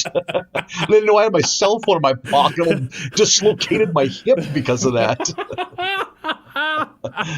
Car keys are into my femur bone right now. Blood pouring down the side of your thigh from your car keys. Yeah, no. I'm glad we went to this fucking movie. I'm glad. Yeah. No, it's fun. It's really fun. We really needed to see American Pie 3 on the big screen. I'm glad. No. These are tears of joy. Yep. As I sit here not fitting in this seat while also downing an entire gallon of cherry Coke and some cookie dough bites. I don't know what the problem is. Just mix the cookie dough bites in with the Pepsi. It's the seats. They're too small. As you're just jamming Twizzler nibs in your fat fucking sewer. Can I get extra butter? You ordered cookie bites. Do I need to say it again? Do you want a fucking scene? You want a fucking scene? We can have a scene. I'll be on the news. I don't give a shit. I need a little extra butter. Sir, you didn't get popcorn. You just got cookie dough bites. All right, I warned you, buddy. And one of the movie theaters in Fargo, it's a smaller theater, so it's like the later run movies are played there. It's a weird smaller setup. So if you're in the very top row, there's only one row on one side. So if you sit at the other end, there's a plug-in on the wall right beside you. And me and a buddy had this running gig that one of these times we need to bring in 2 crock pots, be dishing up fucking little smokies to people. It's like, because, we all sneak shit into the movie theater. That would be the ultimate caper, to sneak a fucking crock pot in. Making spinach dip you got during fucking the movie. queso dip, yeah. Handing out fucking scoops, Tostito scoops. Anybody got those pita chips? I'm gonna go in for another handful of the spinach dip. If anybody's, with my hand. That's how I'm doing it. That's how I would fucking do it, yeah. Oh, I didn't bring a ladle to a movie. What am I, an asshole? Now, sir, are you going to give me my candy butter, or does somebody got to fart this line up real bad? I like the idea of it's like a late run movie. It's like a fucking Tuesday 7 p.m. So there's nobody there. There's just the 15-year-old boy waiting for you to leave, and you eat shit walking down the steps holding a crock pot full of beanie weenies. Just fucking barbecue sauce everywhere. And you fucking scamper like it's Smokey and the Band and just peel out of there. He has no clue to where he can begin. There's broken glass.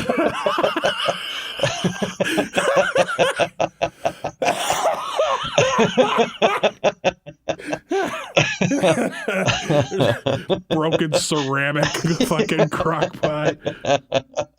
Oh, I don't even know how to clean this up. I don't know where the most I ever got to do is throw away a paper cup or popcorn bucket. I don't think this was discussed in the Carmike Cinemas manager video. How do I get hot Bush's baked beans out of this carpet? You gotta call in a regional manager. Fly them in from Appleton, Wisconsin. I don't know, boys. I'm thinking control burn. What do you think? Guess we're a Carmike 11, not a Carmike 12. We're shutting the screen down. Good times. Oh, God. We're going to put sheetrock over the doors like it was never here. People just deny it happens. I'm at an employee meeting. Deny. Boy, the vision of you walking down the steps of a movie theater with a crock pot. Because movie theater steps can be kind of tricky. It's like sometimes the rhythm's off. It's like one big platform, one step. One big platform, 3 steps. Like, the fuck are you trying to do? It's dark in here. That is true. The rhythm is always off on movie theater steps. It's like a big one, and they're deep. They're not like stairs. Yep. So you're like doing long stretch out fucking elephant strides trying to reach the next step. Yeah. Oh, God. And getting back to the episode. Shit, I'm gonna die. I'm gonna fucking die. When they kind of give like the explanation, like, well, Bart can either turn things around and become something great. I think Supreme Court justice is the thing. When it cuts to Marge imagining Bart as a male stripper, is one of the hardiest laughs. Just like his vacant stare, he's like a cowboy, and he's not in good shape. That woman that just screams, "You're fat," and he's just like, "More for you to love." Just there's no conviction in his voice. No feeling, dead eyes. Comes sauntering out, blasting off his cap gun, 6 shooters, just nothing. And I'll say, too, this is one of those episodes where Bart is such a piece of shit. I kind of don't like him.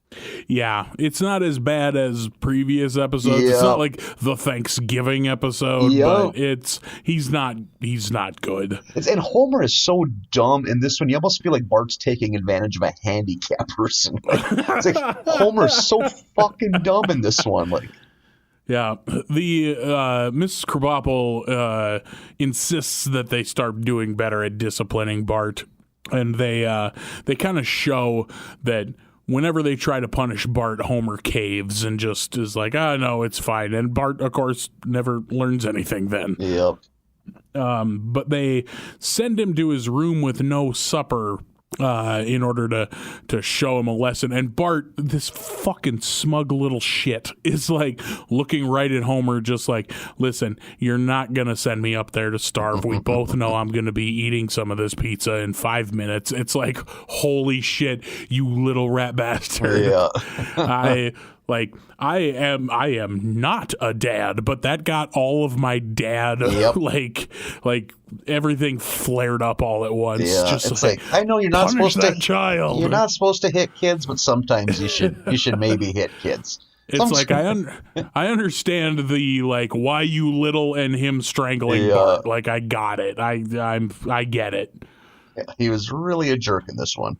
But they do send him up to his room finally, and like they let it go throughout the whole night to the point where Bart is sitting at the edge of his bed late at night going, wow, I guess they really meant it this time. I'm going to have to clean up my act and get my shit together, or this is just how it's going to be. And like, it's just as he's learning that lesson out loud, Homer comes in and is like, don't tell your mom, but here's some pizza. Yeah. And so he learns nothing. It's like, you were so close. But they show then a trailer for the Itchy and Scratchy movie, and the kids, of course, super excited for this. Did you ever have anything similar, like were the Ninja Turtle movies a big part of your childhood?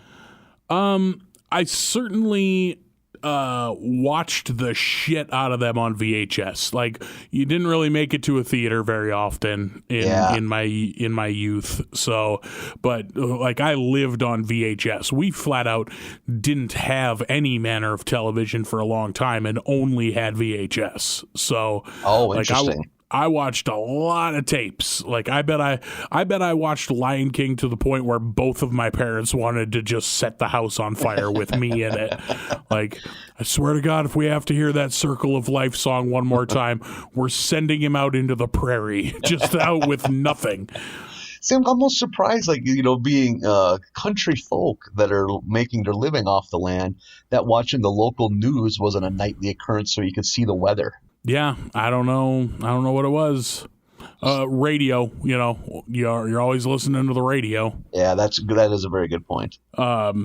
So yeah, there was never. I don't think there was ever a like, oh my God, this movie. Like I definitely loved still to this day the live action Turtles movies, 1 and 2 anyway. 3's garbage, and 1 and 2 are different anyway. That's a whole different podcast. Yeah. So I was certainly like a big fan of certain movies, but I can't remember a like cultural holy shit the way this Itchy and Scratchy movie is. Like I was like 7 or 8, so pretty fucking young when the He-Man movie, the Masters of the Universe movie came out. And sure. I remember just like being so young, I couldn't even conceptualize how one goes about going to the movies, like on their own. Like, right. It's like I'm in the fucking hands of these people I live with, my mom and my dad. My dad don't want to see a fucking Masters of the Universe movie. Like maybe, and then what are the fucking odds? It didn't even come to Bono because it's a trash fucking movie, as I would soon find out. But they played it for free as a Saturday matinee for kids during the holiday season. I remember like thinking, I think that's what made, like, I think I officially believed in God. Like, hey, this isn't just fairy tales. There is someone that loves us and wants what's best for us, until I saw that fucking movie. That movie is fucking boiled garbage. Just ridiculous. We don't talk. You want to talk about another podcast, man? I will give you 10 hours of hot takes of my thoughts on the fucking Masters of the Universe movie. The betrayal I felt. You sons of bitches. This is what you made? You got 40 fucking cool characters. You're gonna make up new ones? I don't want new ones. I want fucking Too Bad with 2 fucking heads doing all sorts of silly shit. He-Man kicking the fuck out of him, giving high fives to Mechanic, because that's what Mechanic's got sunglasses on. He's fucking cool. Not anywhere to be fucking seen. Courtney Cox is running around like a fucking idiot. The fuck we did Courtney? I don't want a Courtney Cox action figure. Jesus fucking Christ. Now I kind of want a Courtney Cox action figure because that's a funny thing. Yeah. And they didn't have the fucking technology to make Orko, so they found fucking Billy Barty and put a bunch of fucking wax shit all over him, so he's this weird monster elf thing. He's an elderly little person. He has better things to be spending his golden years making a shitty fucking He-Man movie. Oof, I gotta check my pulse right now. I'm really getting worked up. Well, you were dry, but now you're all sweating up again. You're fogging up the window of this hotel room. Get this fucking AC down to 58 degrees. I picture you just laid back reporting this podcast looking like Rose in Titanic in the Draw Me Like One of Your French Girls I don't want scene. to get too into detail, but if a maid was to walk in right now, the angle they would view me at would ruin them as a woman. To quote either Patty or Selma earlier in this block of episodes, well, there goes my last thread of heterosexuality. Oh God, I got a good laugh out of that. So, yeah. I don't remember the context, but it's at one point, Lisa and Marge come home, I think, from the grocery store, and Lisa loudly exclaims, "We got beets!" And that's it. Yep. That's the whole joke, and I was dead. I was like, just... It's another great, like, when Marge comes home and Homer's on the couch and Bart's just casually ripping the carpet off the floor. Yep, that's what it was. Yep, and So then they come great. home. We got beets. No one has ever been that excited about beets. I don't know that anyone's been that excited about any root vegetable, including potatoes. But holy shit, is she into it. We got beets. Like, I want that to be my text tone on my phone. I want to rename this podcast to We Got Beets with Nathan and Marlin. There's a joy in her voice. Yep, she's so stoked about it. Yeah. And then Homer leaves as Bart is tearing up the carpet because he hears an ice cream truck go by. And my note says, much like hopscotch and Christmas carols, ice cream trucks aren't real. Yeah. Especially in our childhood. Then I think now that kind of shit exists. But yeah, as a child, it didn't. I've heard rumors like lately, like this summer, of like there's an ice cream truck came by. I'm like, bull fucking shit, not a real thing. Like, you might as well told me that a walrus was on your street. Like, no, it wasn't. I have never seen it in use, but it used to park in like a vacant lot by where I live, where like juvenile delinquents are like dry hump inside it at night. It was not in the best neighborhood for a family-friendly dessert truck. Man, of all the places to dry hump, an abandoned ice cream truck might be a pretty good one. Like, I would, if given that invite, dry hump in an ice cream truck. I might have to update my dry hump Hot 100 list. The dry hump 100. This week, abandoned ice cream truck is that Rick Dees? Is our heat seeker of the week. Oh, Rick Dees in your weekly hump 40. Yeah, I was actually going for a Casey Kasem, but I can't do voices. Here's a letter. From... the two. It was Shaggy from Scooby-Doo. I grew up with Rick Dees, so whenever I try to think of Casey Kasem, my brain goes to Rick Dees. Oh, interesting. Because Casey Kasem, I think, he wasn't out of the game yet, but he was certainly less prevalent on the radio stations back home than Rick D's in the weekly top 40. You're one little glimmer of the outside world. Yep. That was the first time I ever heard Eminem was on Rick D's in the weekly top 40, and I was like, the fuck is this? I bet they didn't this have is to amazing. edit the shit out of that to make it radio friendly. Oh, yeah. It didn't sound good at all because, like, it might as well have been the instrumental track because you're It's like a CD editing that out skips. Yeah, exactly. You're editing out every 3 out of every 4 words in "Hi, my name is." Does Rick Dees do this from the cab of a fucking sprayer truck going on a gravel road? Is that a disc, man? Is Rick D's doing a remix right now? Does he just have 2 turntables there? Oh God. So we get some more real good jokes on Disney's account because we have Kent Brockman doing kind of a story on Itchy and Scratchy talking about the movie coming out, and he's in a Korean cartoon sweatshop where these people are being forced to draw the Itchy and Scratchy cartoons at with bayonets. Yeah. And he does a brief history of Itchy and Scratchy, and they go straight for the Disney jokes. Like Steamboat Willie, yeah. Yeah, they do a Steamboat Willie joke. Everything's, the big eyes, and it's dangerously close to just being Steamboat Willie, where it's close. Like, as litigious as Disney is, you guys got fucking balls to go straight at them the way you did. The first one I think is meant to be the rabbit, who's the Disney rabbit that was before Mickey Mouse. Because Disney had a rabbit character before Mickey Mouse came along. That you want to fall down a fascinating thing. I forget the rabbit's name, obviously, but this was maybe 10 years ago when Al Michaels got traded. Al Michaels, the football announcer. Yeah. Got traded to a different channel. It was because Disney was reclaiming the rights to that rabbit. A real life man got traded for a 1930s cartoon rabbit so they could get the rights back to it. No shit. Yeah, NBC had gotten the rights to that cartoon somehow for whatever reason, and they ended up, hey, we'll give you Al Michaels to be on NBC Sports if you give us our rabbit back. Well, I'll go to hell. Yeah, just baffled. A real human man got traded for a cartoon rabbit.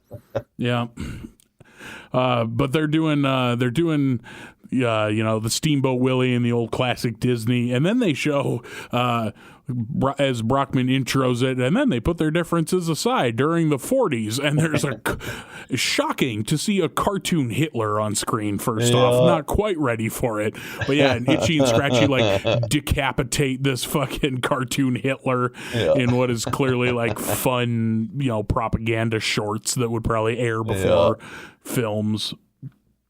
Which I thought was hysterically funny. I even noted that too. That was very well done. Yeah. And if you pay attention, done in a different style than the Steamboat Willie stuff had been done. It almost was like a Warner Brothers style too, possibly. Yeah. Looked a little more Bugs Bunny-ish. I was like, that's very cool that they took that extra effort. They even had that painted background like they used in cartoons back then too. Yeah. That just was a static background. Yeah. Yeah, as they're chopping up cartoon Hitler. Yeah. So this whole time, Bart has been neglecting Maggie, and they're like, where's Maggie? And Maggie is in the car driving. Maggie is driving. Goes by some cops. They don't worry about it. They're just like, oh, holy shit, a driving baby. And she eventually crashes the car. Like the Springfield Penitentiary, and it's super adorable when the airbag goes out and she just falls asleep into it. Oh, yeah, because it's soft. She gets hit with the airbag and then just settles into it. Meanwhile, it's okay. Hardened criminals are sneaking out of the prison. Yeah, Snake creeps through the hole in the wall and says, "All right, time for a crime spree." It's all right. Why are you saying this out loud to yourself? What the hell is... I keep trying to place who, like, that character, much like Quimby is clearly, being Kennedy, and like all these characters have parallels. I feel like so does Snake, and I don't know what it is. I think that was just a weird choice someone made, and they stuck with it. Yeah, you think so? Reach out to us, America's Barley Basket. If you know what cultural reference that is supposed to be, Snake's voice, I don't think it is. Who fucking knows? Yeah, beats me. I could be wrong, but it just feels that way to me. Yeah. So Bart is in trouble because he was supposed to be watching Maggie, and Homer comes down hard and tears up his ticket to Itchy and Scratchy the movie and forbids him from seeing it ever. And Bart is kind of, behaving himself, and even Marge is like, it's been 2 months, maybe we should let him go see it. And again, with a super fast wrap up, Homer's like, no, you'll thank me one day. And then he fantasizes into the future where adult Bart, who is a Supreme Court justice, and old Homer, who is now like Abe Simpson's age, go and see the movie together. Yeah, and if you look when they're like, it's actually, you know what year it is in that movie? 2033, and there's flying cars. So you got 13 years till we get flying cars. Moe's still exists, but it's like digitally written on the front.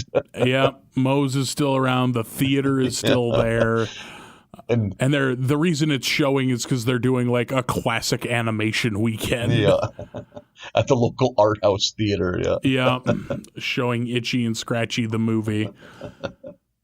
And yeah, so they go see it and they wrap it up. There we go. You assume Homer has learned a lesson in discipline.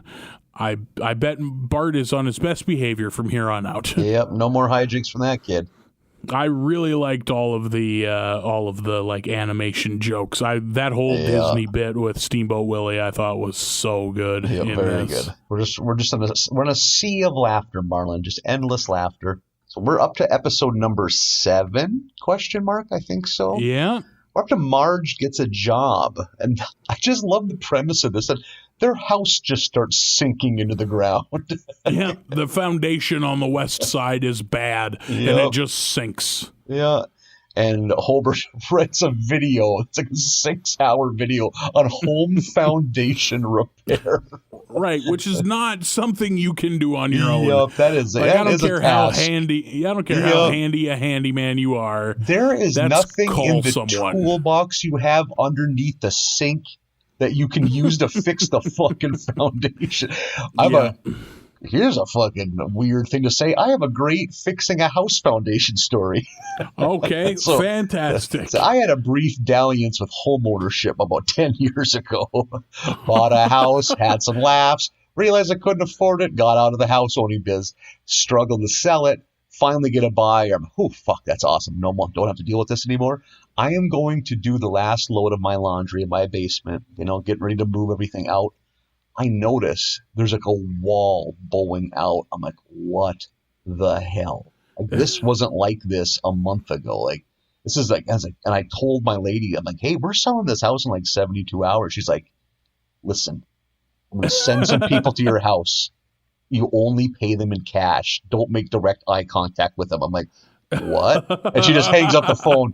Sure enough, that next morning, a man and what I assume is his son, or either a younger version of himself, which is more fucked, show up at my house, seem like they might have some kind of learning disability, but that's cool, and just go into my basement like they fucking live there. And I paid them like $140 for it. They fixed a wall in my basement. Like, I just heard weird commotion. Like, I just avoided all of it, man. I left them cash, and they fucking went on their way. And that fucking house, I drive by it, still standing. Oh, well, that's a plus. That's good. Yeah. Whatever fly-by-night criminal home repair you got done is still holding up. 2 fucking A+. I couldn't believe it. Like, it's like, that had to cost the material alone. Like, there's like fucking I-beams and shit in there now, but hey, who am I to tell this man how to run a small business? Yeah, don't ask questions. Pay him in cash, no eye contact. And Homer too, like, gets a quote on the price. It's $8,500. I'll never pay that. There's more than one foundation guy in this city, and he looks in the yellow pages, showing that it's also fucking the 90s.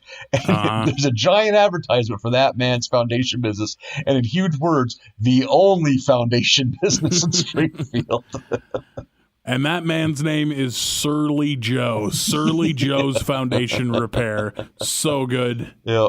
Oh, before we get too far, I got to mention a great fucking, like, is Homer just lying on the couch as the episode starts. And fucking Flanders is in the fucking living room window. Howdy, neighbor. Good pipe weather. He's just puffing on a fucking pipe. Just smoking a pipe. Yeah. In his neighbor's yard. He's having a great day.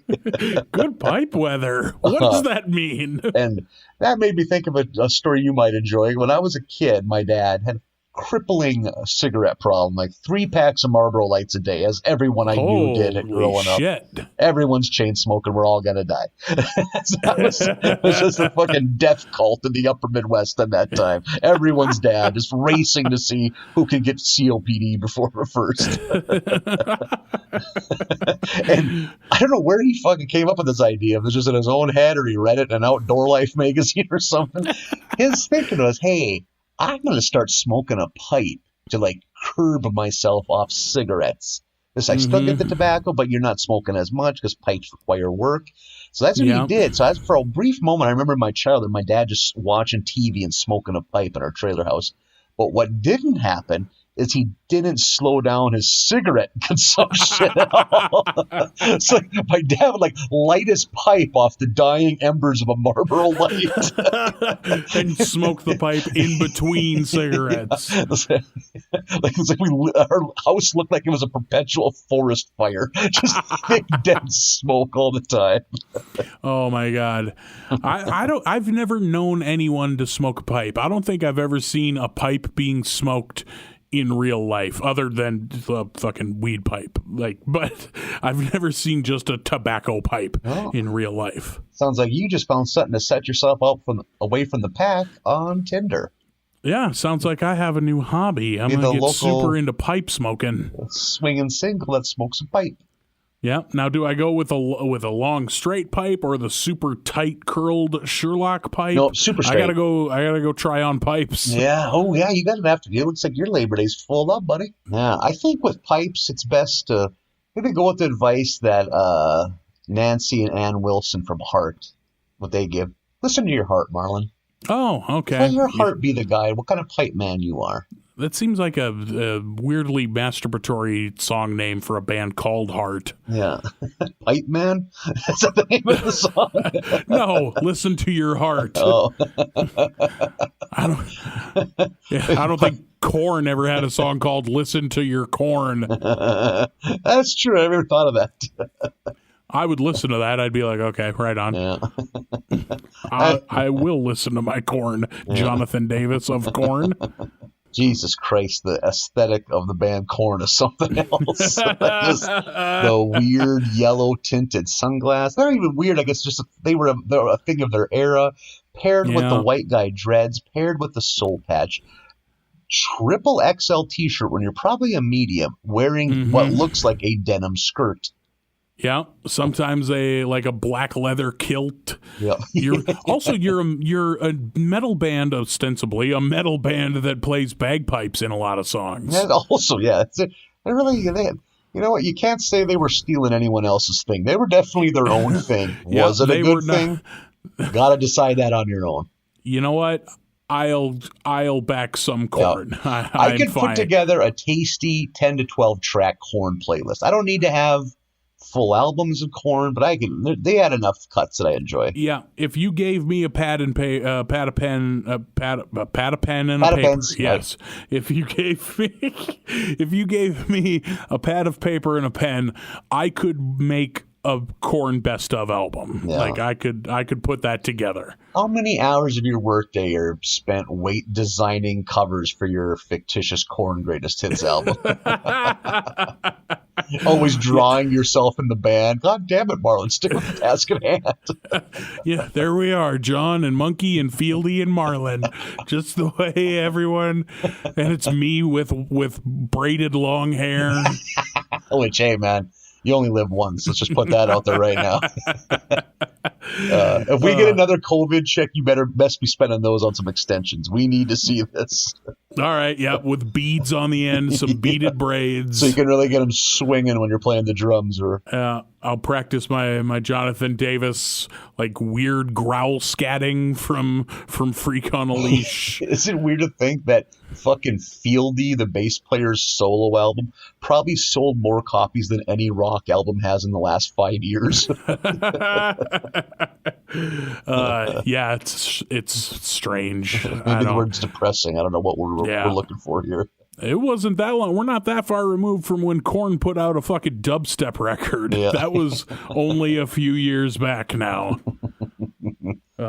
Man, my fucking God, when we first got satellite TV and I was able to finally absorb MTV, you could not escape the Freak on a Leash video. Yeah.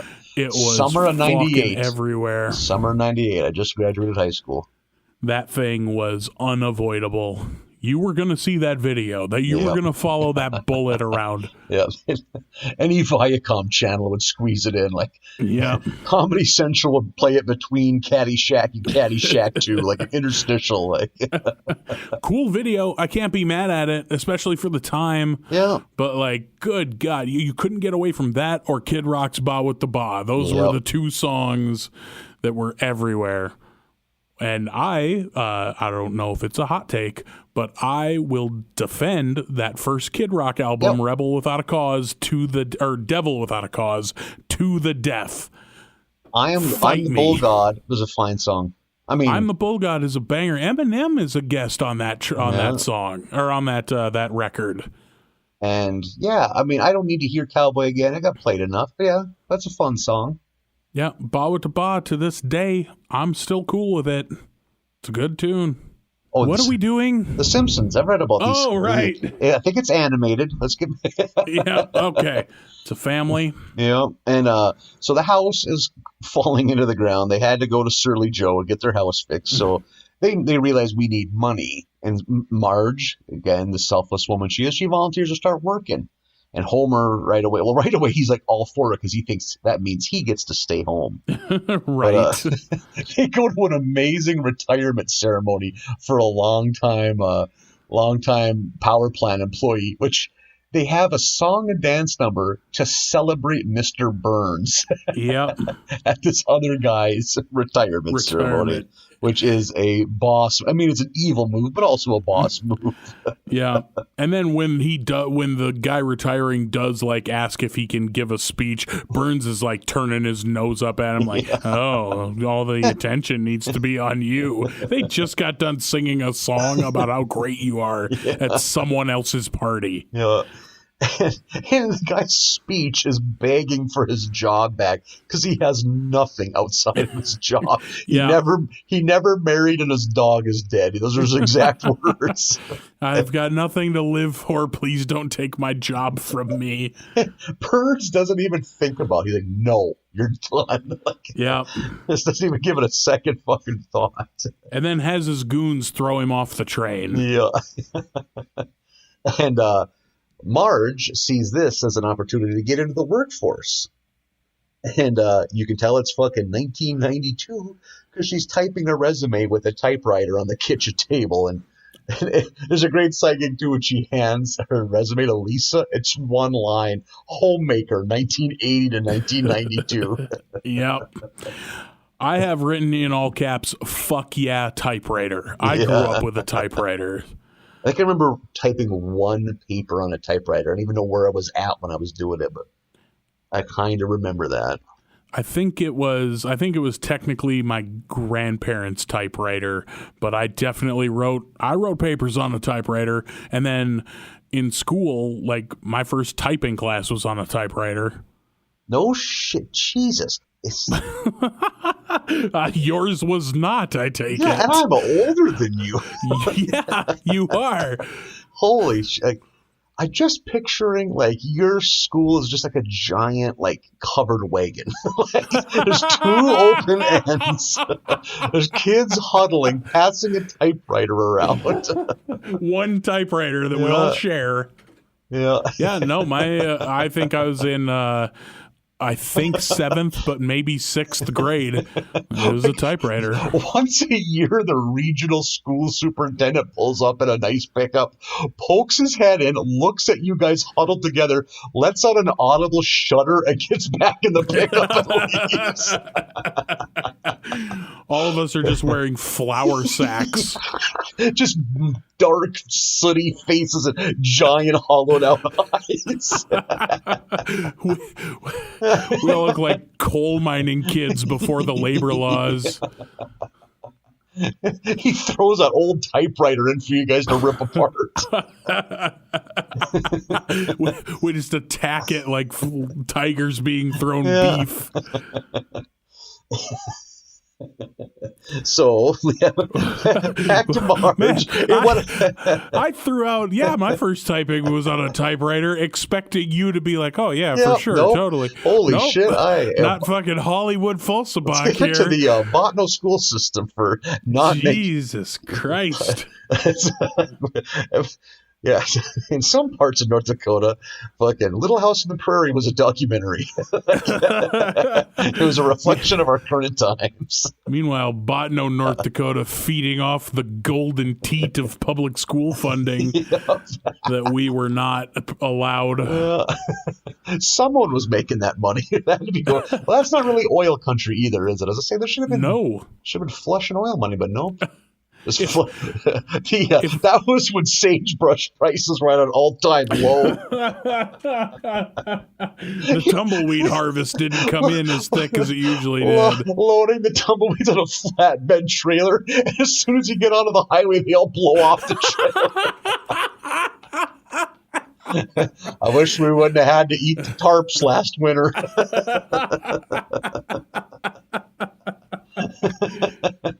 Oh my God. So if I'm hang on, I can't get past this just yet. If I'm doing the math right, and it was 7th grade when I was taking that typing class, that means I was 13 years old, which means that was in 1998. Yeah, man, we had the internet. I mean, we had slow internet, but we had the fucking internet, man. When you were fucking typing on a typewriter by candlelight in a tipped over fucking wagon, I was downloading Everclear base tabs off. Not us. We were sharing a typewriter and rubbing beef tallow on each other's back to keep the sunburn at bay. Yet somehow also having to gather firewood because the temperature drops 70 degrees at night. Oh, God. The coyotes can sense our weakness. We must fortify the wagon. Everybody in the school, the coyotes are here. Maybe if we just go feral, they'll let us join the pack. No! We must learn rudimentary typing. Maybe the buses will come back someday. Don't. Some fucking pipe dream. Fill these kids' heads with lies. Don't call them buses. They're just horses. It's just more wagons. The horses died because we spray painted them yellow so the city kids would like it. Here's the bus, kids. Yeah, this is the bus. Yeah. Everybody on the school mule. Let's all go home. Oh, fuck. Here, I thought I was going to say something relatable. Nope. Turns out we were just poor. Okay. It's almost like one day there was a bad snowstorm and someone just walked into the county museum instead of the high school, and everyone just followed them into the county museum.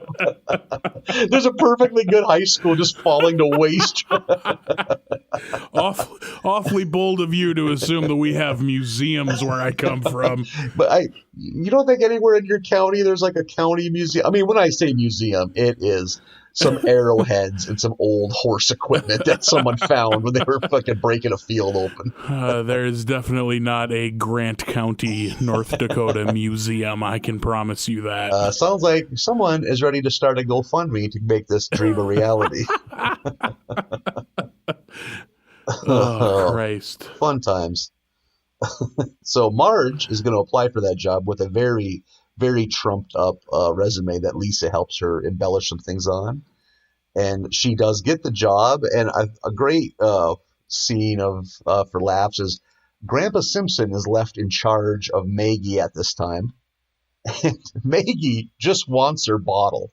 That's what she's wanting. She's reaching for it. And Grandpa Simpson's like, well, there must be something wrong with you. You're acting up. So he has like this old-timey medicine book, and he starts rattling off all these baby ailments. And so many of them are so great. Yeah. Dude, there's the stammers and dum-dum fever. And the book looks like it came from a snake oil salesman. Like it's that font and that very old-timey. Yeah. It's a great joke. And there's another storyline going on this whole time. It's Bart lying that he's sick to avoid taking an English test. Yep. He just keeps doing it. He just keeps doing it. It keeps working. And, Mrs. Krabappel, she knows something's up. And she just has to give him the benefit of the doubt. But it keeps going on. It keeps going on as the episode builds. And meanwhile, Marge got the job. And it's not so much that she's good at it. She's just not fucking derelict in her duty. She's like actually there in her chair, not sleeping. Not like they show the other people. Like there's people playing chess. There's people doing all sorts of wacky shit. She's just there doing her thing. And, one of them because it's Mr. Burns looking at the monitors. One of the monitors he looks at of people slacking off. They're having a cockfight. Yep, yeah, like gambling on a cockfight. Yep. And he sees Marge on the monitor, and he is smitten.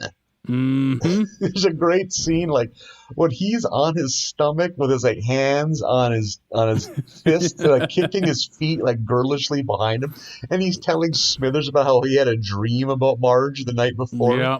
And then Smithers imagines his dream of fucking Mr. Burns flying into his bedroom window. Fucking sad weirdo. Yeah, the Smithers Burns relationship is very good.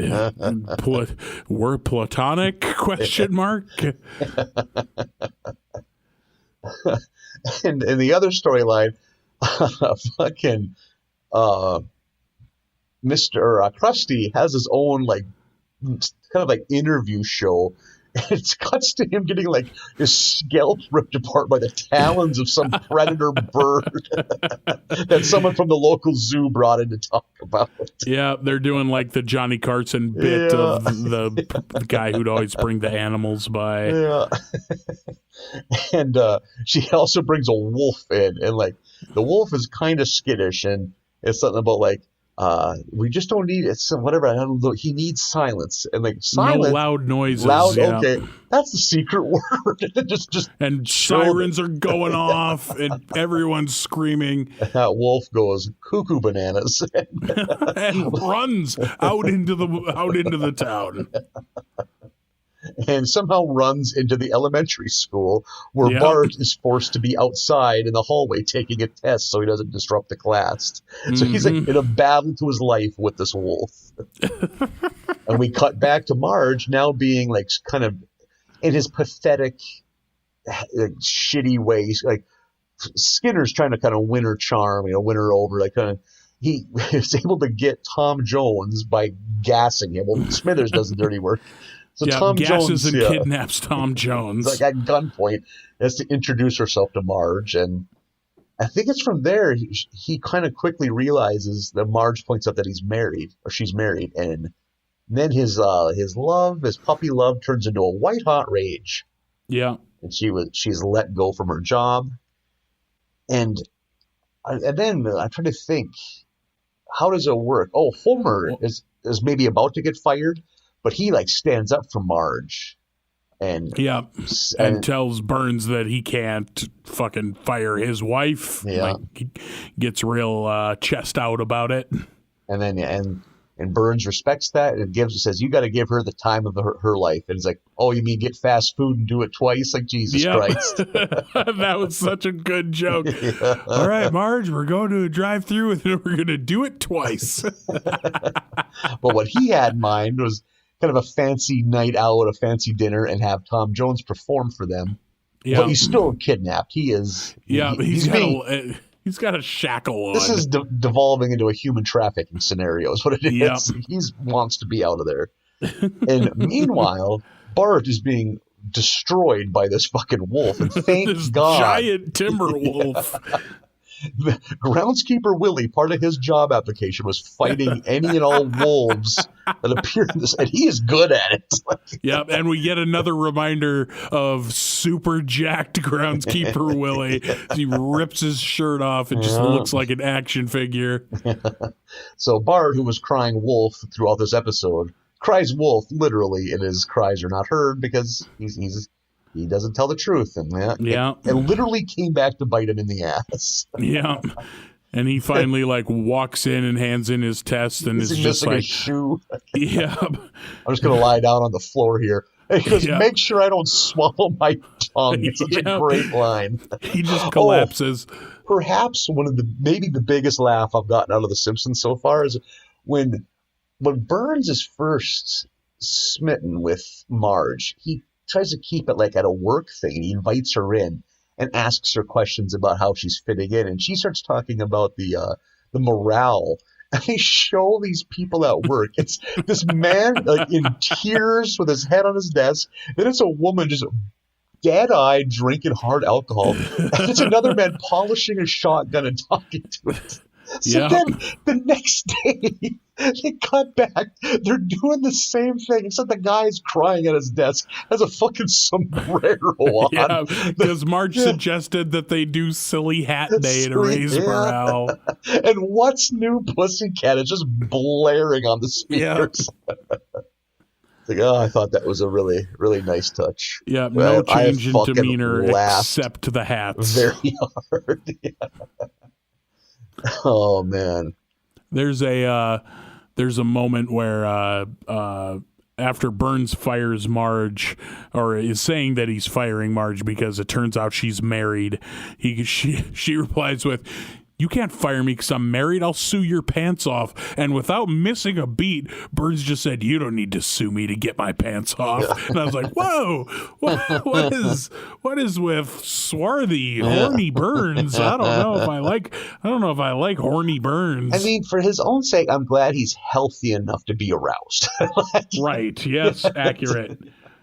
We've seen this is a very feeble man. Yeah, we've seen his. The spirit is willing and the flesh is weak, but good for him. Yeah, good for him for still hunting, I guess you would call it. There's also a moment after she gets fired, she goes to get legal consult from our good friend Lionel Hutz. Yeah, oh man.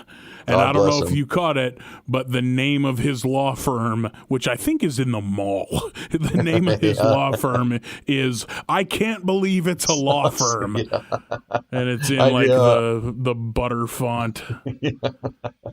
He's like, this is the case that's finally going to get me back in the game. He brings out a bottle of scotch at 9:30 in the morning. Yeah. You want a belt? And just pounds it. Yeah. Who wants a belt? Yeah, who doesn't want to guzzle scotch at 9:15? I barely want to sip scotch at night. Not a scotch guy. Oh, yeah, that's one of the few things I am a guy of. Everything else, I love trash beer. I will drink Kharkov vodka as opposed to good vodka, but give me a good scotch. I have become, over this summer, a hell of a fan of tequila. Real good. Wish I could share those sentiments, but it is poison water that makes me want to die inside if I just get a smell of it. Just been buying some top shelf Blanco tequila with a little club soda and some orange bitters. Just crisp. It's real summery. big city cosmopolitan. Like if they could see you in Carson, North Dakota now. You think anyone's drinking high-end tequila at the local bar there? Absolutely not. They're still fighting over the one typewriter. Yeah. Ooh, do you have any other orange bitters in stock? I don't know. This isn't my brand of orange bitters. It's too tart for me. Beat me to death with tumbleweeds. Yeah. Just a dust-covered face of a bartender, this giant hollowed-out eyes.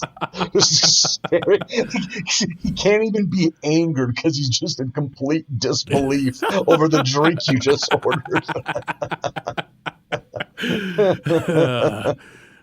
You're not wrong. That's how that would go. I would be shot.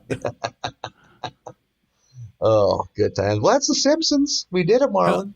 Hell of a batch. Good times. Good stuff. We need to look. We'll look back at these days fondly when the episodes were just flowing free and the laughs were easy. So what do you say we do 5 more next week? Why not? Why not keep it rolling? I've been thinking about it, Marlin. Count me in. All right. Yeah.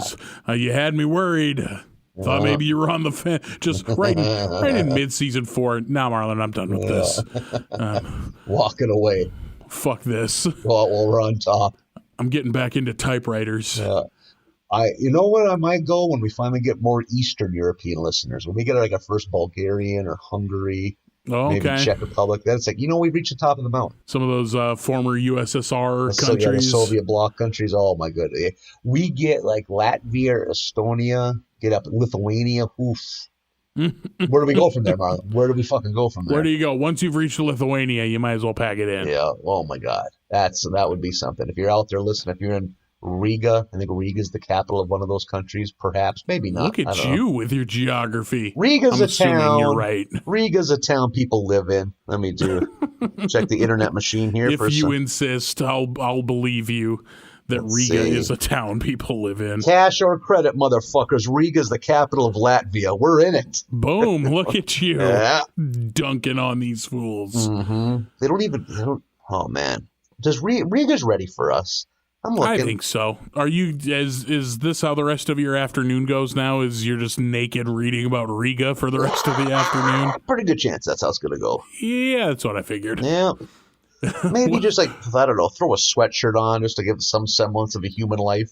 No bottoms? You're just going to fucking Donald Duck it? It's Fat Boy Fall right around the corner. Just going to be sloppy sweatshirt season. I'm going to live the dream, bro. No bottoms, just Winnie the Pooh. Yeah, fucking. Hey, I dropped my keys. I got to pick them up. Deal with it. Horrifying. Yeah. Don't look it in the eye. That skin is stained from lack of sun. That's a weird thing. Oh, my God. How does that happen?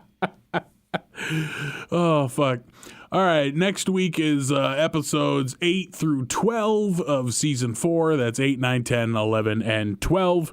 You can get at us on the internet, or pretty much the internet. I don't think I was going to make a typewriter joke about just mailing us physical letters, but I don't think that could work if I set up a P.O. box. Anyway, yeah. Send us your things. Like fingernail clippings. I want to own a part of you. We're going to build a fan. What a weird request. Yeah. Let's build a fan one of like hair and fingernail clippings and dead skin. Like it's in chunks of all of our fans. And like we can have it. Like when we're feeling like we got to talk about the show, but we don't dare express it to one another. We talk to our collective fan. Okay. Like, our dear listener. That's what we'll call him. Or her. Our or weird it. Homemade fan. Yeah, that won't be weird at all, bud. People do this all the time. They? People make fake people out of old people. It's just a thing people do. Man. I mean, I'm gonna believe you. I don't feel like you would ever lead me astray. Never, bro. Never in a million years. All of my ideas are fucking solid gold cash money. And again, fingernail clippings, whatever you got. Let's see it. Stem cells. Oh, please give us your stem cells. Oh, God. If you do want to do the internet method, it is on Twitter at BarleyBasketUSA, or you can email us barleybasketusa@gmail.com, and we will do 8 through 12 of season 4 next week. That's your homework. Everybody enjoy yourselves. Have a great week, everyone.